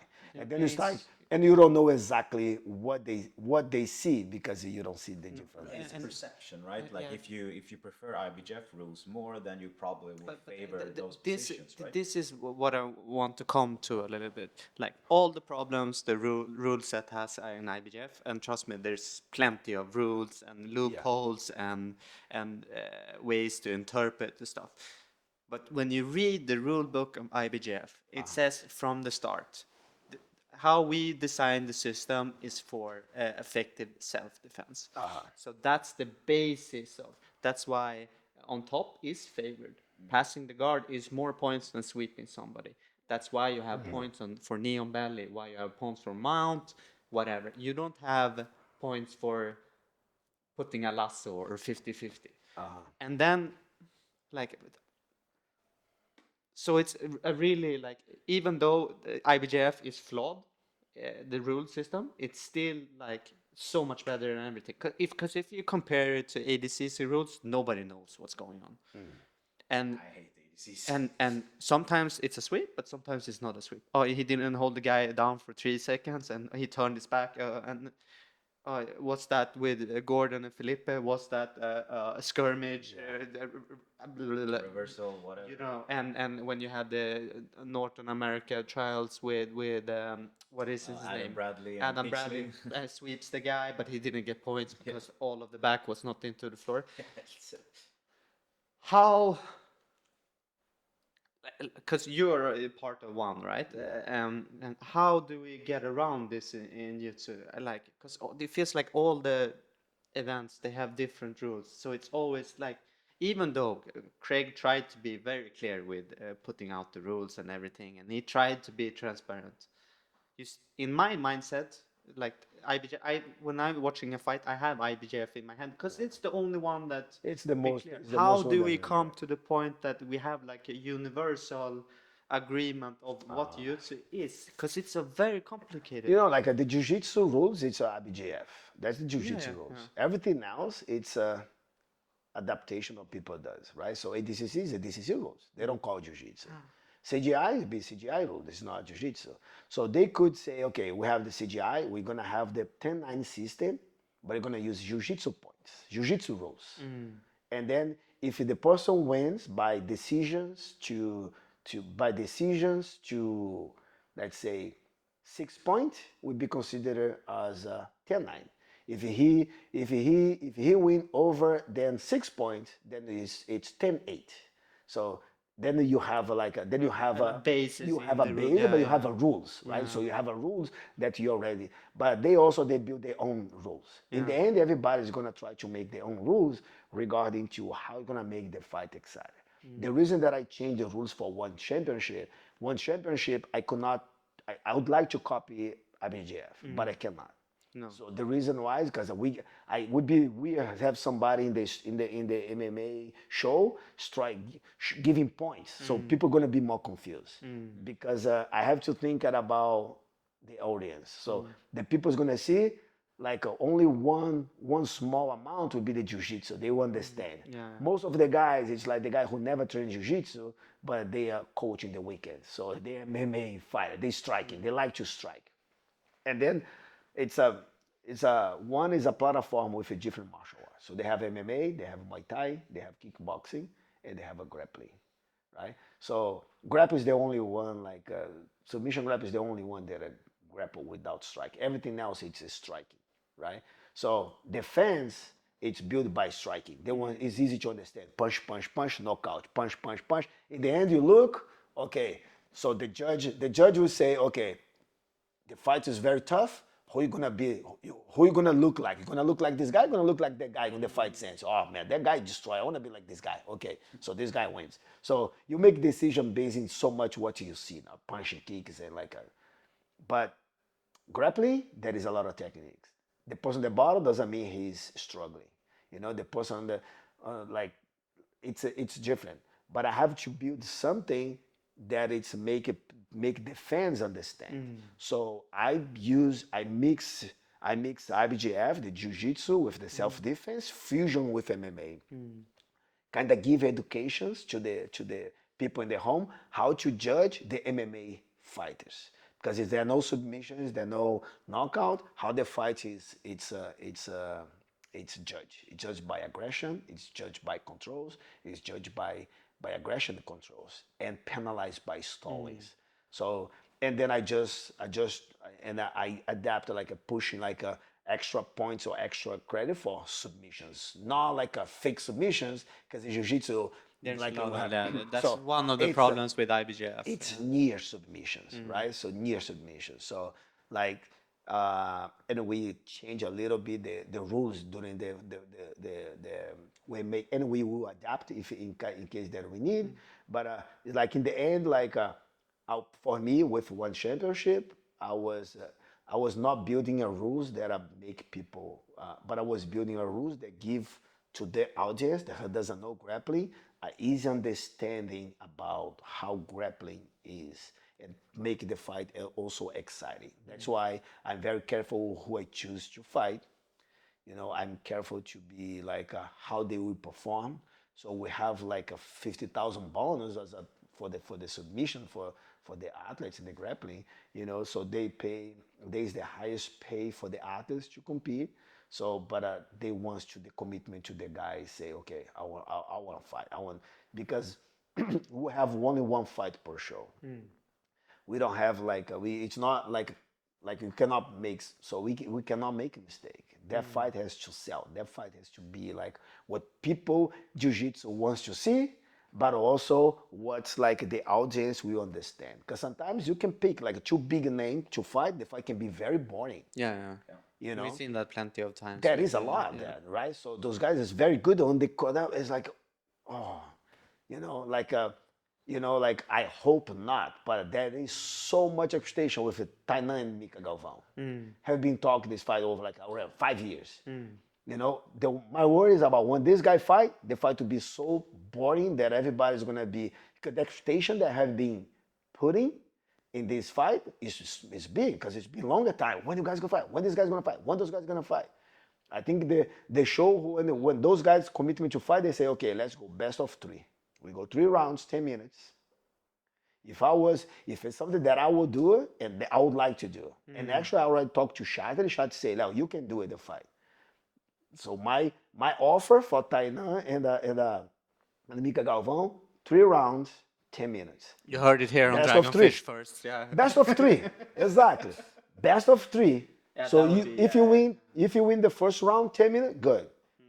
Take a rest, take a break. We're gonna do something else. Come back again, fight again. If you win again, you don't have to go the 3, but a best of 3, because then they all because imagine if dogs fish. If one fight is boring, and then I say, no, bro, come on, we have to see this again. I feel If like, the fight be boring again second time, like okay, now we don't want to see this anymore.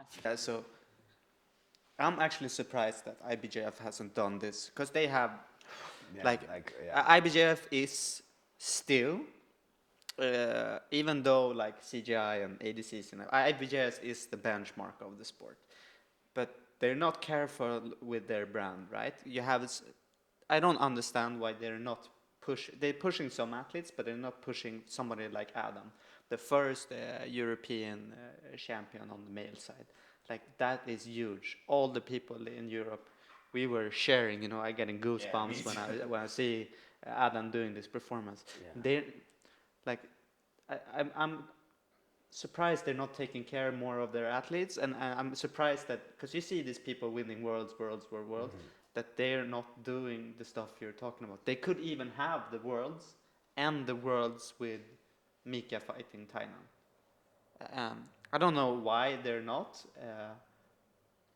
Yeah. So they start a little bit with like the crown and stuff like that, but it feels like they can do so much more. And yeah, I don't know. What are your thoughts about that? I think they just like you know, like when everything's comfortable for you, Yeah. why you change? Yeah. You know, so I think they in the situation they're very like even like scary to make the change that I can do, and like it's like brands that have been so strong and that they have a no competition. That nobody to challenge.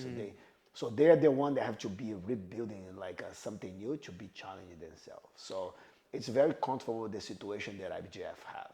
There's not another federation, not another like a gi industry that push them to be making something different, right? Yeah, I think that's the biggest issue. Like you see that in business as well. Like if you are like a huge company that has almost monopoly on a certain product or service and there's no competitors, then they would just not evolve. But as soon as someone comes and like puts pressure on them, that's when they have to do it. Otherwise, they will get away. And maybe there's not any company like we have AGP obviously, but I don't think they are even close to it at the moment. But do you see any competitors or anything that could come close to pressuring them? I see side effect. I see competitors pushing to requesting like something different. But I see athletes, I see competitors, I see teams, you know, trying to you know make a change. But the reality, they don't have to do it because they're not okay. So we don't do what are you gonna do? You're gonna compete here anyway. But there is a side effect because we have athletes that is be quitting to doing something else. We have athletes that stop to like Buchecha stop to fight MMA. Yeah, Rodolfo. Rodolfo have a lot of guys that have been would be start losing athletes very young, but which also if you talk they say oh it's not a problem because you still have like building new heroes, new athletes. But it's a problem. You know I feel it like is it's because pretty- we lose the power to see some like fights that could be because jiu-jitsu is a long term like martial arts. Yeah. Like if it wasn't this, like we could see like a fight. Like imagine the heavyweight fights right now. All these guys that we already have, plus Meregali, Buchecha, all those guys. Yeah. Like would be Perguisa would say that, Perguisa, yeah. no, all those guys that competing right now, but plus those guys that doesn't want to compete anymore. Rodolfo, you know, like imagine those guys. I bragged with those guys. It would And be- then it would be but giant. I understand. But I understand. Like, and like they in the position, they could make like a crown. They could make like a professional league. You know, where they only take like only one champion can become part of this league, and like it's a special league with a ranking, and they fight for for the crown. Right? And I'm not like I just want to be clear. I'm not shitting on IBJF because we, like in a sense, we also need to put the credit where the credit is due. Yes, What yes, of IBJF done for the sport is probably one of the most important Yes, things, like exactly. the World Championship, No, yes, moving of it to course. America, all this kind of stuff. But I'm just feeling, as you said, maybe they're a little bit too comfortable. Like, why do we have to lose all these great athletes? Like, it's like when we lost Rodolfo to MMA, Was I was sad. so sad, you know? Yeah. One of the most beautiful YouTube ever, you know? How many after Buchecha stopped to compete the open? How many open class that you see? Who win? Yeah. How many open like people like that tournament after Jansen fought with Tainan. It's over. Like nobody stays. Nobody like because the open class was like. No, we don't want to see it. Yeah. So you see a lot of people going home. Like the gymnasium was empty. Yeah. You know, like because of the open class, it's not generating like the Man, and it the used to rivality. be. The rivality used to be. Yes, Yeah, I of course. remember being there, and like I think what was the fight? I think it was Leo Nogueira versus Buchecha. Yeah. And he's down by, I think Buchecha is down by points or whatever. He ends up sweeping him to mount like straight in the end, and then like the crowd goes wild, and it was like Yeah. twice as many people there. It was crazy, and now like people leaving, and it's sad to see, you know. It's Yeah. really sad to see. Because like it's the fight style plus the personality, right? So you want to see like, but like the stream is again. So they pushing so much some of the athletes. People want to see they as this athlete. People doesn't know the history of the other athletes, you know. Like and then like before this you have like when Bushisha is there, like Bushisha building like okay, so if someone's gonna be able to take his like his gold because he's winning all these years. So someone's gonna be able to take his win. So people wants to see somebody to cheer, somebody to like just to see if someone's gonna be is gonna you know beat him. And then like he wins. You know they're always like not just the like it was a nice technical to see those guys fight, but also was nice to see like the magic behind like the personality. Yeah. Like Leandro Law was competing in the open class, Buchecha, like all those guys, and even when you say okay, so probably for us was like okay, Buchecha is gonna win, who's gonna be the second? You know? Yeah. But in the end, like, but it's still very fun to see like they fight each other and like and see the final was also big, was nice. So How do we do or how do you think? Because from my understanding, it was always like, okay, you become a world champion in jiu-jitsu, and then you have to move to MMA because that's where the money is, and the money in MMA is not that good, like to be honest, for what they're doing. But do you think there will ever be like a switch where you can actually just do jiu-jitsu and live? I mean, I think it's changed a little bit, but do you think it would be better? I don't know if they will do it, but I think they have to do it. They should do it.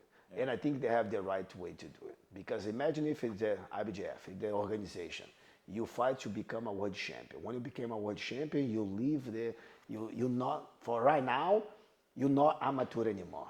You can still fighting for amateur, but now you're ranking in this is like a special league. Yeah. Like this league that are big, everybody only world champion. And then became like UFC, right? Everybody ranking, make super fights, and you want to grow up in the ranking to win, you know. So get a belt. So then all those world champion, like during the year, they're gonna be like in every open and every tournament, you have like a super fight bracket for those guys be switching like switching rankings. So and those guys will be paying like a different money. So imagine like because now like you help you to like you're ranking to fight to become a world champion. When became world champion, now you part of those like ranking that start to be invited for those invitationals. That's gonna be ranking to fight for the crown. And over there you can have like I don't know like you fight for the purse, you fight for the salary. But you can be able to make your competition life be more longer than right now. I think that would be super cool to see, and I mean then they could also spend more time like marketing the athletes as well, because if you reach that point, then kind of like the UFC does, for example. Yeah, because some of also what make frustrate those athletes. Imagine like you like a 5 times world champion, and then you go to the bracket that you compete with someone that just got his black belt. Yeah. So it's like it's not fair with the other guy, but it's also discrediting what things that you do. Yeah. You know, and that's one of the reasons that I like. So they make one like there's some shows that some like there are a lot of GP or grappling the brackets. They make we're gonna invite a lot of grapple to see who like is the win, like a crown, BJJ Star, a lot of those shows, and I love those shows. And they say, Léo, we're going to invite like a top 18 or top 16 athletes to compete. They're going to make 3 or 4 fights. And then they invite like 4 world champions and then 6 or 8 like... fillers, yeah. Yeah, no world champions. Some of those guys just got the black belt. And then they say, okay, so the winner get 20,000. Like... It's not fair. Like, how many have you been? How many world champions have you been there for you be in the same bracket with the same with the same opportunity with those guys. You know, like better if you do no, that just make it just 4 guys with a world champions. You know, but it's the status. Like people he wants to be recognized. You have to give the status, and you also have to recognize financial those guys too. And I think that should be. It's a time they can do it. People can, but like I said, like they don't do it because nobody's doing. If nobody's doing, if somebody started making this, like they're gonna see, oh, okay, so time for we make a change. So it's like just like be comfortable in the situation right now. I hope someone challenges them enough. I hope IBJF hears this podcast and takes your idea. I'm hoping my federation now. So Really? yeah, but it's a. You heard it here first again. Tainan versus Mika. Like a super league or like something like that, just world champions. That would be crazy. Like everybody would watch. I'll be doing tournaments with Iggy and Ogi. The rules will be slightly different, but I'm gonna try to keep as same as IBJJF possible. But I mean just a slight difference to don't make a decision. I don't want to do the decisions through. I don't want to make the referee's decision. I hate referee decisions. Can we talk about like one important stuff if you're gonna do this? One of my biggest issues with IBJF is the out of bounds rules. All day? Out of bounds when you athletes getting out of bounds. Let me see. They try to be. If my rules already solve this problem. Okay. My problem with IBJF is sometimes you get out of bounds, you get 2 points, even, and sometimes you don't. Sometimes they restart. Sometimes one guy pushes the guy out. You know, it's pretty clear if you read the rules, but in reality, it's not really clear because you're ending up. And one of the keystones about standing fighting, wrestling, judo, whatever, and standing grappling rather, is if the guy backs away from you, you can't do a double leg, you can't throw him. It's impossible, right? So what do we often see with people? They're backing away, close to the mat area, but not really out, right? My point is, and where I'm trying to get to, is I think we would solve a lot of problems with getting out of bounds by having it like wrestling. If you push somebody out of bounds, it's automatically counted as sweep. Because if I imagine me fighting with a fifth in the end of the fight, I'm pushing him, he's backing away, we're getting outside. Sometimes advantage, sometimes 2 points. But if we would have like a clear, every time somebody gets out of bounds, there's 2 points. I think that would solve so many things, you know, because you're passing the guard and you're getting close to the mat area, you're pushing him outside. The guy on bottom, he's going to fight for whatever happens to not get out of the side, and we're going to have exciting exchanges near the mat edges.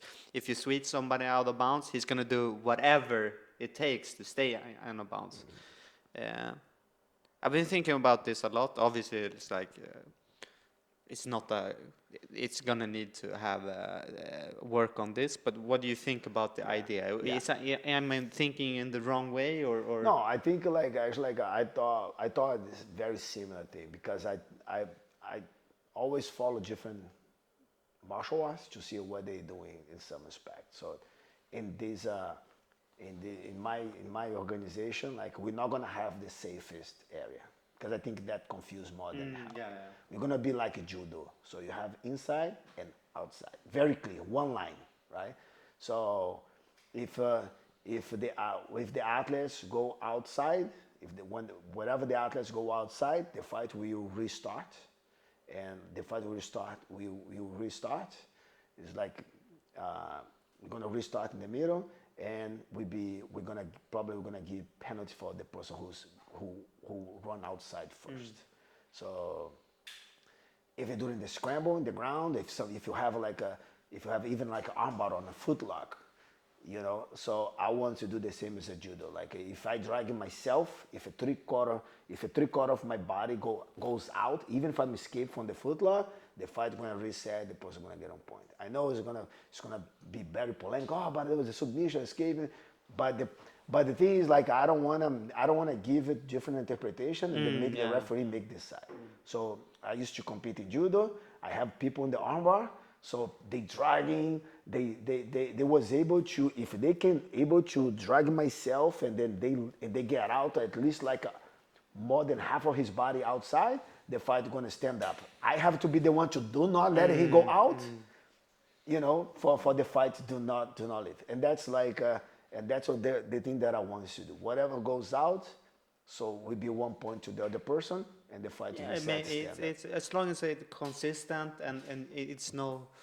That's the problem. Yeah, IBJF rules. and the is thing, good. and the thing, Yeah. like, yeah, because I'm not giving, I'm not giving the DC. I'm not giving the referee to make decide. Or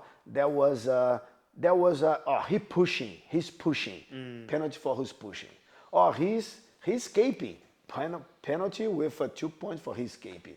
Like, In theory, it's good, but reality, in theory, it's too but hard. Yeah. but the thing is like the rules, the referee will make a decision, and not really you not really know if what was intentionally, and like and the referee has the power to dictate whatever he wants to do, and that can be a problem. So I'm cutting most of the decisions, the referee decisions possible. The fight get draw, last point wins. And if would be like the point system is not be based in action like passing. It's not passing. For us, it would be side control. I don't care what if it's a pass or not pass. If it's a side control, it's a side control. So side control, 3 points. I don't care where it's coming from. So if you, for example, take someone down directly into side control, would that be 2 plus 3 points?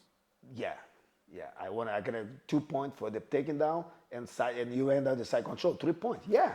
I think it makes sense, Boy, actually. you in the side control is a self defense. As long as it's like Consistently. consistent. Exactly. Yeah. But it's in the like you based in the self defense. What do you want to be? You want to be in the side control? It's an upgrade. If You want to I reward don't someone care. for doing You're a gonna good... you're gonna pull guard, and then you slip in, and then I end up in the side control. Oh, he didn't like I'm not, like no, he pulled guard in the wrong. The guy end up in the side. It's a side control, 3 points. You know, so I'm gonna make all reverse 2 points, right? So like all ADCC, reverses. yeah. ADCC. So even side control, Yeah. bump, yeah, I because think it makes sense. Because if it's a fight. So no, like if you're the bottom go up, you have advantage. Yeah. Like if somebody mount you, you both like now you're on top of the gi. Like I said, so I'll give you 2 points. Same for turtle as well. If you turtle, Yeah, and but you manage know to when grab a leg when you turtle and you stand up, the judge doesn't. If I sweep you, I go to your back, you stand up, and I'm in your back. So in jiu-jitsu, no point. We're gonna give 1 point. because you got behind them in a more dominant position. Yes, but now I'm in your back. If I take you down, you drop both knee. If you drop one knee in the ground for 3 seconds, there will be points. There will be +2. So, but will be by position. So it'll be by position. When do you think we're gonna be able to compete in The this first rule one will set? be in November. November? The first tournament we're gonna do in This November. early, okay. Yeah, And, and then the next tournament I'm gonna be doing in January. In January. So it's gonna be a circle. It'll be a lot of tournaments. This is gonna be- Let's see how much money I'll have to be pushing. But the idea is make. Is it gonna be in America or? My goal is the first year, just California. Second year, go to different states. And the next follow years, start open to different countries. Nice. 80-14. Sorry. Yes. Macro working. Macro work. You should just take this do not disturb and then just as Yeah, but Leo said. like the problem is the seminar. I need to organize before the seminar, and now I need to fix my result.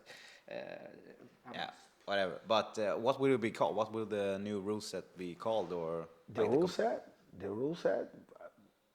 set, no, I mean. like the new competition will just Oh, will the it be name. IBJJF? No, the rules will be our rules, right? Because we taking the IBJF rules, but we switching like I'm taking all the referee decisions. The decisions to go outside. Always gonna reset is like be copy from judo. So reset we're gonna have only positive points. Yeah. I don't have a penalties. I don't have negative points. So every time that you got penalty, would be 1 point to the Deduction. other, to the no that's deduction, to plus to the other guy. Oh, okay. Even better. That's Yeah. nice. So every And then golden score if it's no, because when draw, the last point wins. oh, so like AGP. Yeah. Oh. Yeah. It's really good. So the referee is not gonna make any decisions. Would be Did do you want to disclose where you're gonna hold this tournament? He told us. November. Yeah, but where? California. Oh, California. California. So my goal first year, make only in California. Second year, do in some different states. And later on, when we more like building like a very solid company, we'll go come to Europe and different places. In Sweden. Yeah, can you come to Sweden? Yes. If the Swedish federations allow it. I think that's what's been blocking it. You know more about this, but we would love to have an IBJF tournament here in Sweden. At least me, at least. I don't care about IBJF. This is better. Yep. Oh yeah, this is not IBJF. No. Oh, you said your own. No, this will not be IBF. This will be my own tournament. I thought you said you were gonna work with IBJF No, and create no, the. no, Okay, but this is cool. What is gonna be called? Super Cup.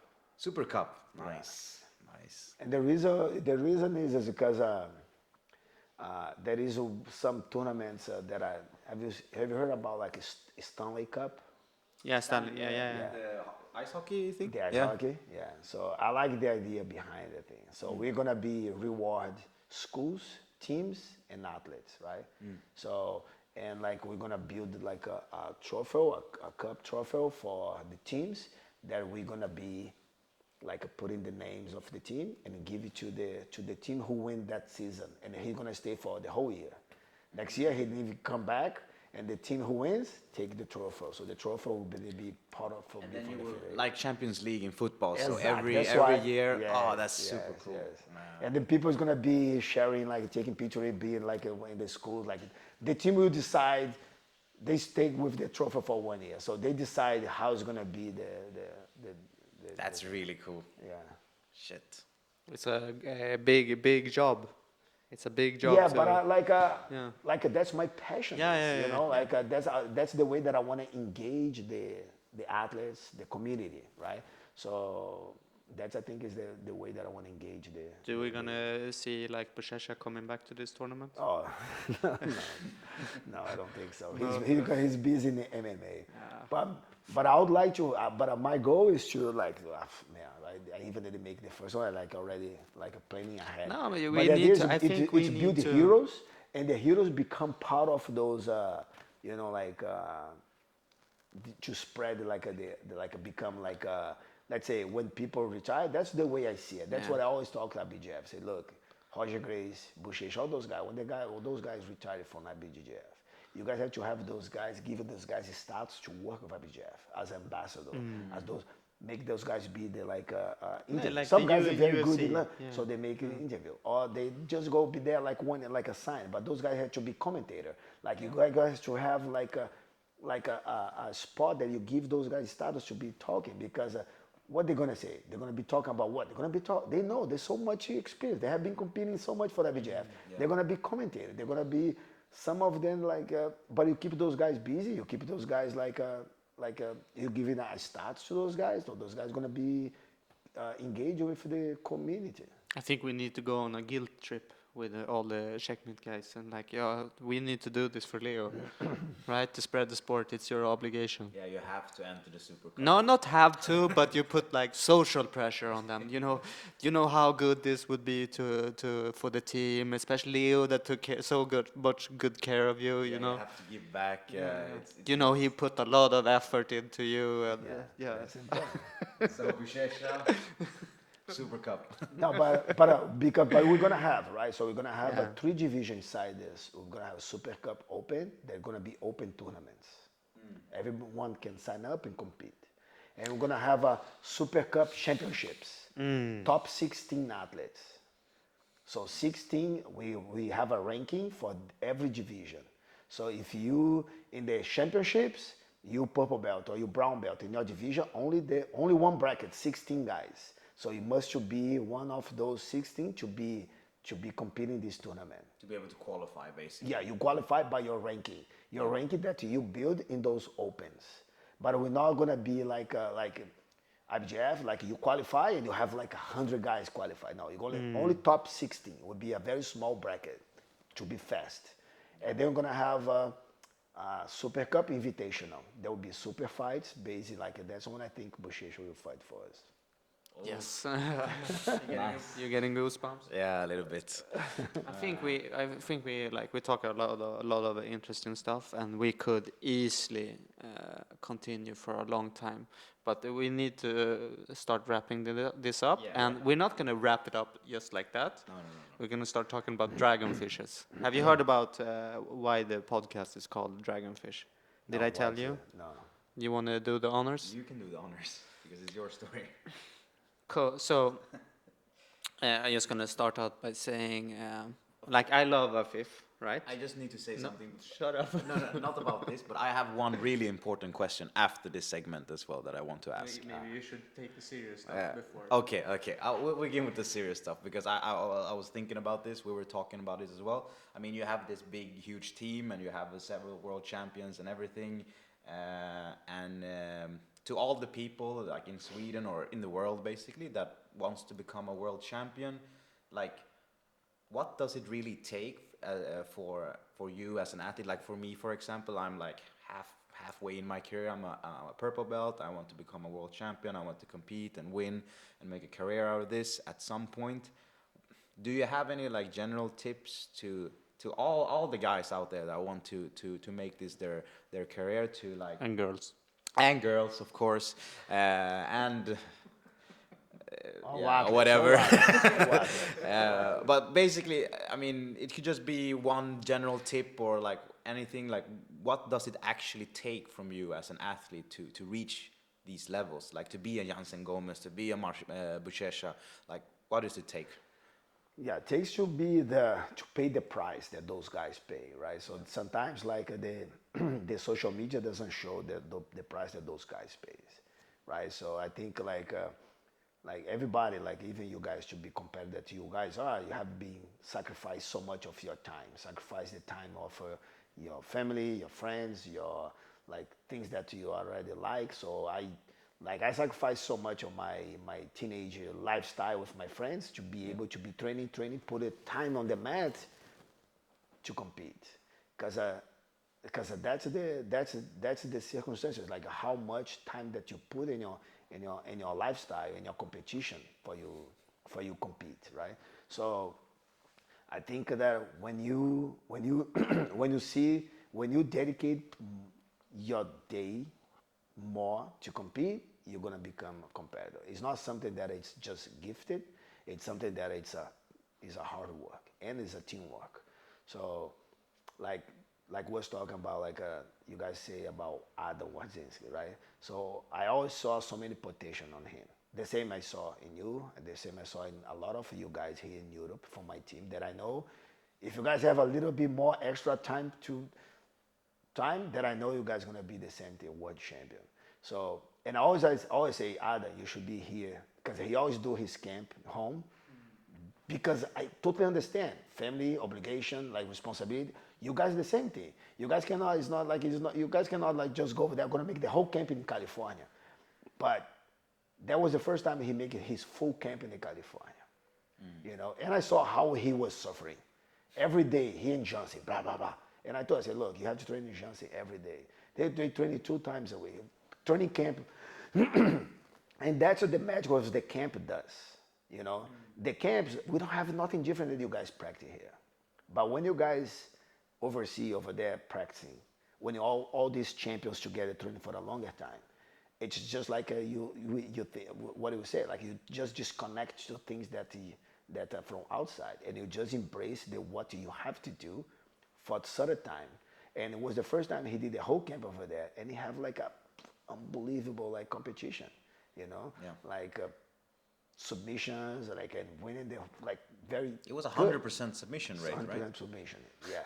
So, but you know, like, but that's what the company really does. Like, that's where he put his time, because and I know, like, you know, it's not everybody who can have, but I know, like, I traveling so much here in Sweden, go to Europe, Asia. I see some talent that I say, man, if this guy can make like the whole camp of the world competition in California, Like, I cannot guarantee he's gonna win, but I know like he'll be a totally different athlete, Yeah. because the process of be engaged with in that thing, and like your whole environment every day. There's no entertainment. There's no distraction.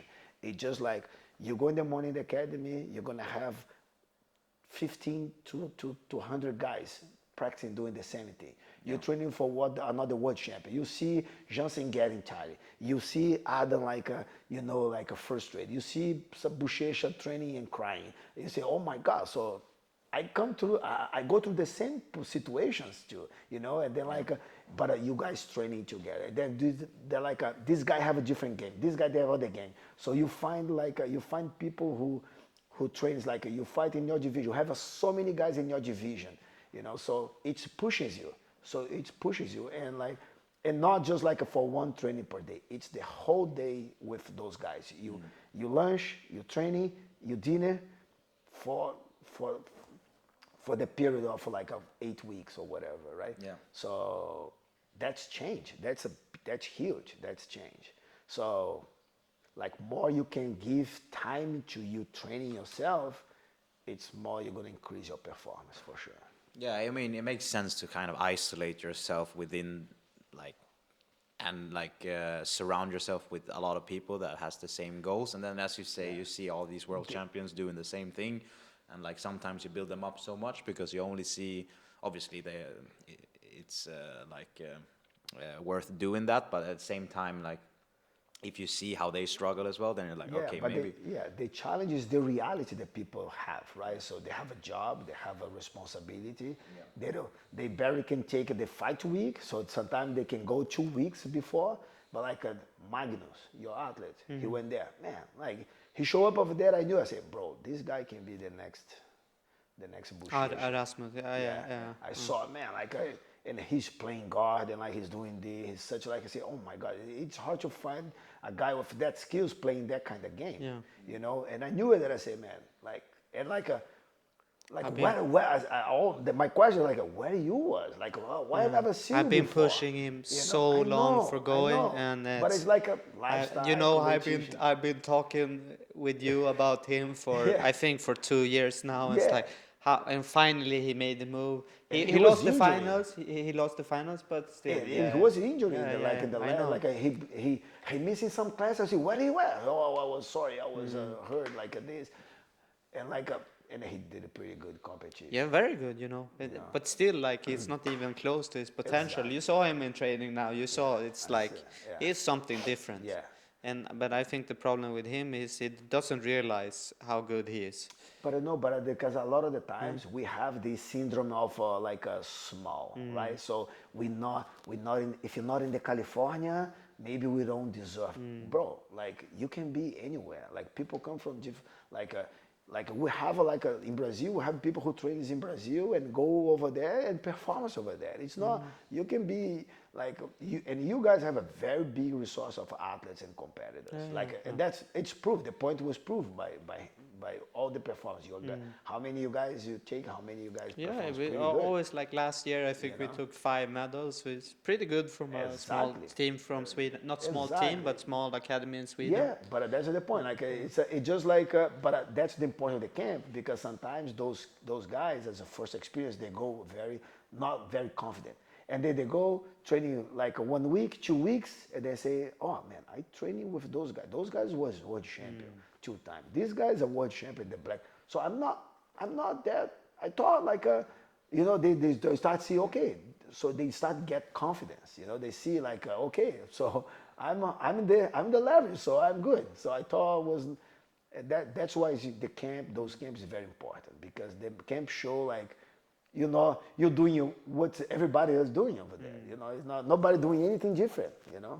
I think you said something earlier when we talked like being present and being focused. I think we talk about this a lot with your career, that sometimes you have a tendency to lose the focus. Like, what am I actually doing? And it's not always just concrete stuff on the mat. It's stuff outside usually, and your mindset to stuff. Sometimes you kind of lose it. Yeah. But you know, I think it's yeah. I think Might come to California in April then. Yeah. go with Rasmus. Yeah. He's coming back. Back to the unserious stuff. Then. Or do you want to say anything more? Yeah, no, I want to hear the story. The Behind Dragonfish. So the name. I'm just gonna start off by saying it's like, I like Afif a lot. Thank you. But every time I see him, I just want to punch him, you know, because he talks so much. He hasn't done this now, and every time he's been interacting with you, he's been very polite. He's been listening. He's Controlling not himself, talking huh? over you. But normally he's talking. He's taking up all the space, and all the stuff he's saying is just complete. Either it's bullshit, lies, or a fabricated truth, or like contradicting stuff about what he just said. So it's just a lot of bullshit. That's the reason with one microphone, because Yes, then you yeah. can silence. Yeah, precisely. I need To hold it. I need to censor him. And in our academy, everybody is like that. It's not just a fifth. It's Okay. everybody. Yeah. And we have one guy. We bring him up every time because he gave name to this podcast, because he has a story about him going to Egypt when he was a kid, and he was he was free diving. You know, free diving without tubes, and he was down under the water for 7, 8, 10, 15 minutes. Wow. That's quite amazing for somebody that doesn't free Like dive. 8 years old. 8 years old. And he was down there under, and he saw a dragonfish underneath the water. And he got so scared that he went out of the water, he ran on the water like Jesus, back to his father, and he started crying. So it's just a completely, it's probably like parts of the story is true. He's probably saw a dragonfish. He probably was in the water. He probably was on a vacation in Egypt. But everything else is just complete bullshit. And that kind of like, that's the environment we are in all the time. Everything somebody says, you should have somebody check it up, because it can be complete bullshit.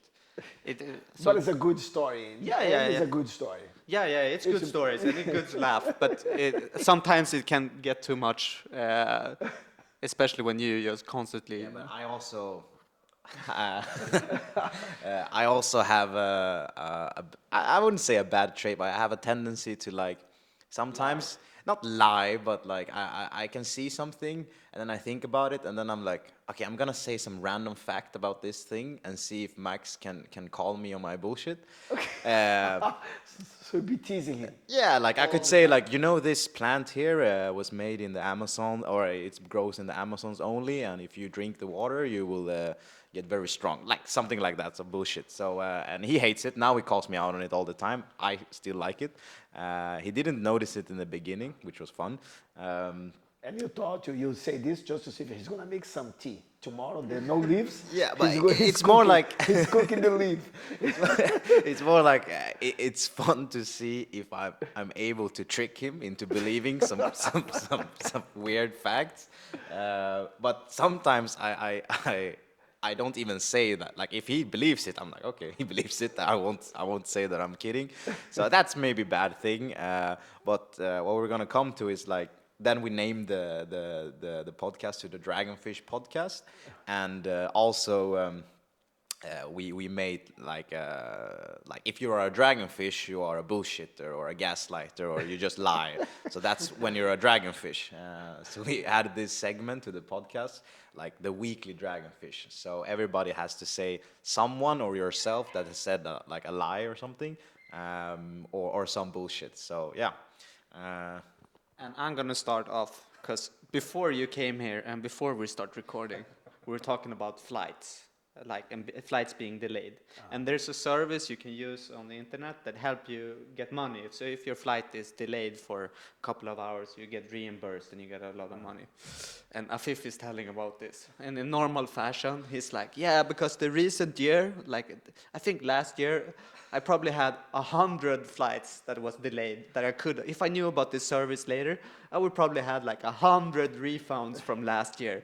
And me and Jack look at each other and it's like, so you mean that you had 100 delayed flights last year? And he's like,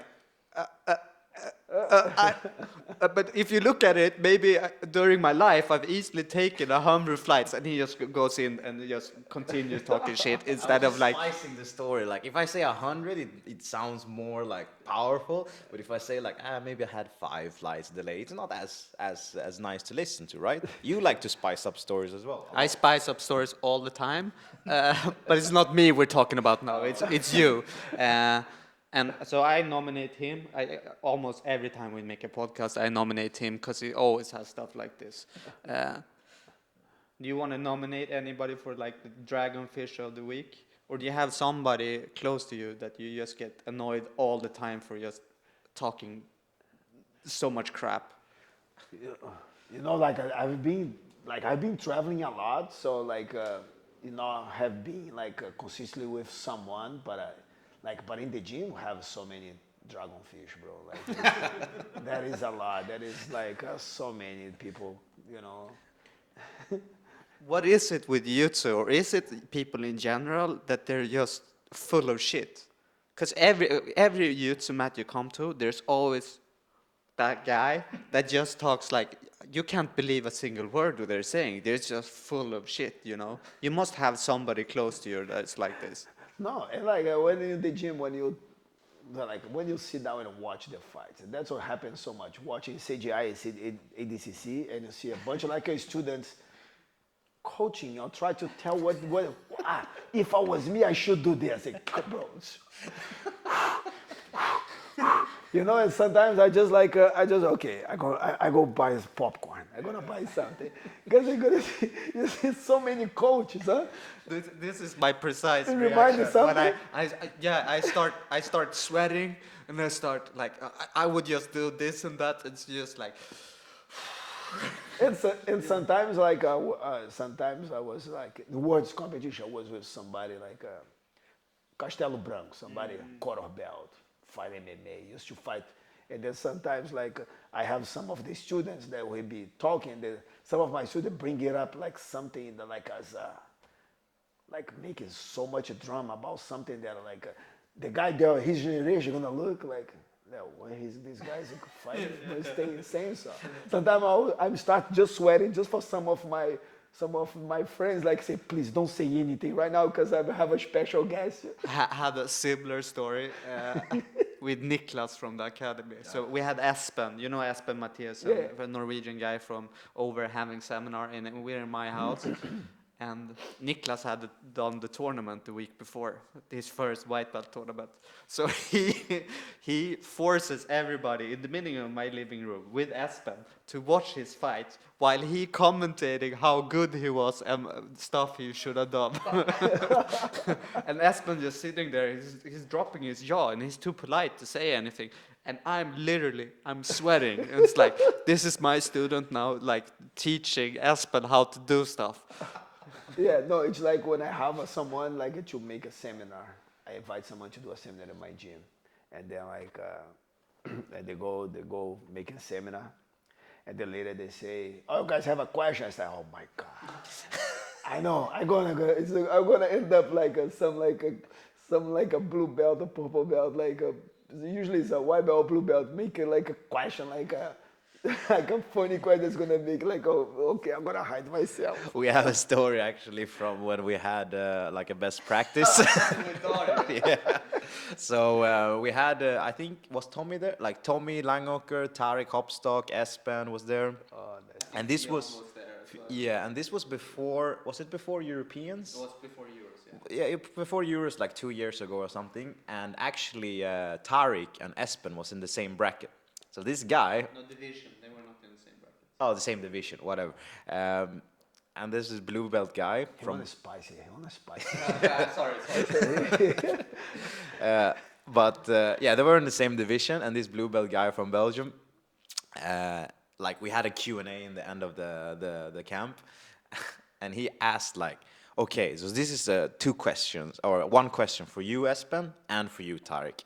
So, Espen, how would you, what would you do when Tarek attacks your feet? And Tarek, what are you gonna do to prevent Espen from berimboloing you? And Tarek and Espen looks at each other like, and everybody starts laughing, and he doesn't understand what he's asking, and it was hilarious actually. Yeah, he basically asked for giving away the game plan before. game plan, yeah, the game because plan. the funny thing, they've been because they knew they were in the same division, right? They've been avoiding each other the whole camp. Which is like of course.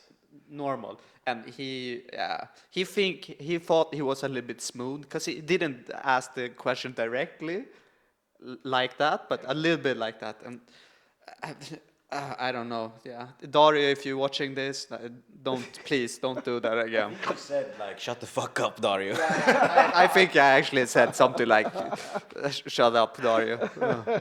Because it's like we open up a few affiliation of Stark, and he was a guy from my affiliation. Obviously, it was always my guys that does this. But I always say that like Max always says like, oh yeah, my students are retarded or whatever. I always say like it comes from up and down, right? So it's your fault that you attract stupid. It's the leadership. Yeah, it's the leadership. I mean, but that actually reflects on you as well because we're on the Checkmat. You see? Yeah, definitely he deserved the weekly. Yeah. And it almost You understand what you just Yeah, I'm sorry. It was a joke. he started getting loose in the conversation. This is what happens, What the fuck, man? Yeah, I apologize.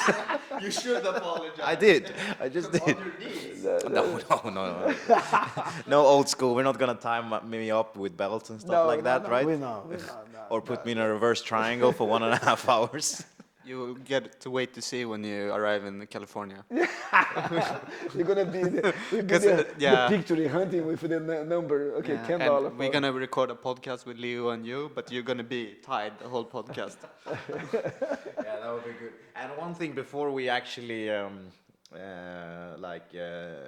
decide what the weekly Dragonfish is, I have to say that we had an episode, I think it was episode 3, when I recorded with Douglas, and we named him the Dragonfish because he said like stupid thing about like 100 people a year dies of staff in this small region in Sweden, and we were just laughing at him.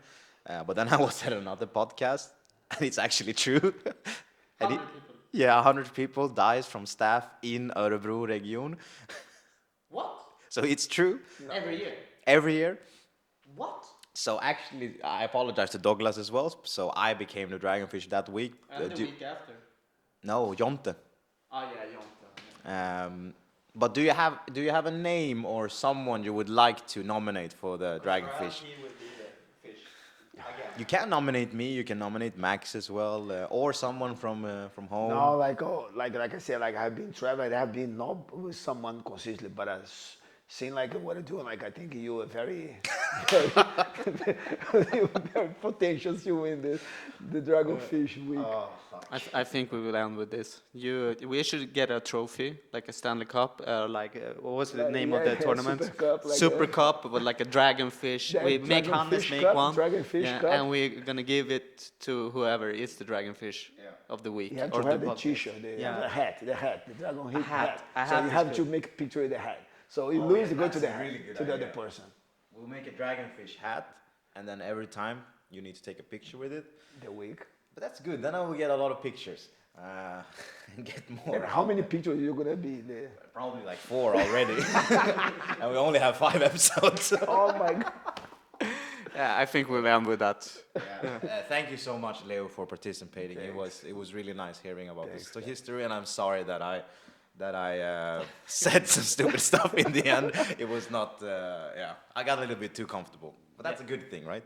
Yeah, and I just want to finish up saying that I was planning to say it in the beginning of the podcast, but thank you for coming here. Thank you for coming the second time, and I really like the questions about managing the team and the stuff was really for myself because I really admire you as an athlete, as a coach, as a professor, and a team leader. I know it's doing it on such a smaller scale, I know how hard it is, especially leadership. And every time I'm with you, I really just try to listen how you deal with all the situations that comes Yeah, to. but it's And thank you for sharing all the advice always and answering me when I'm texting you on WhatsApp and everything. I really appreciate you taking the time even to doing this. no, Thank you so much, yeah, Leo. thanks. No, and I think that's the part of the. That's the thing that I like to do. Actually, like I see so much myself when you do those things. Like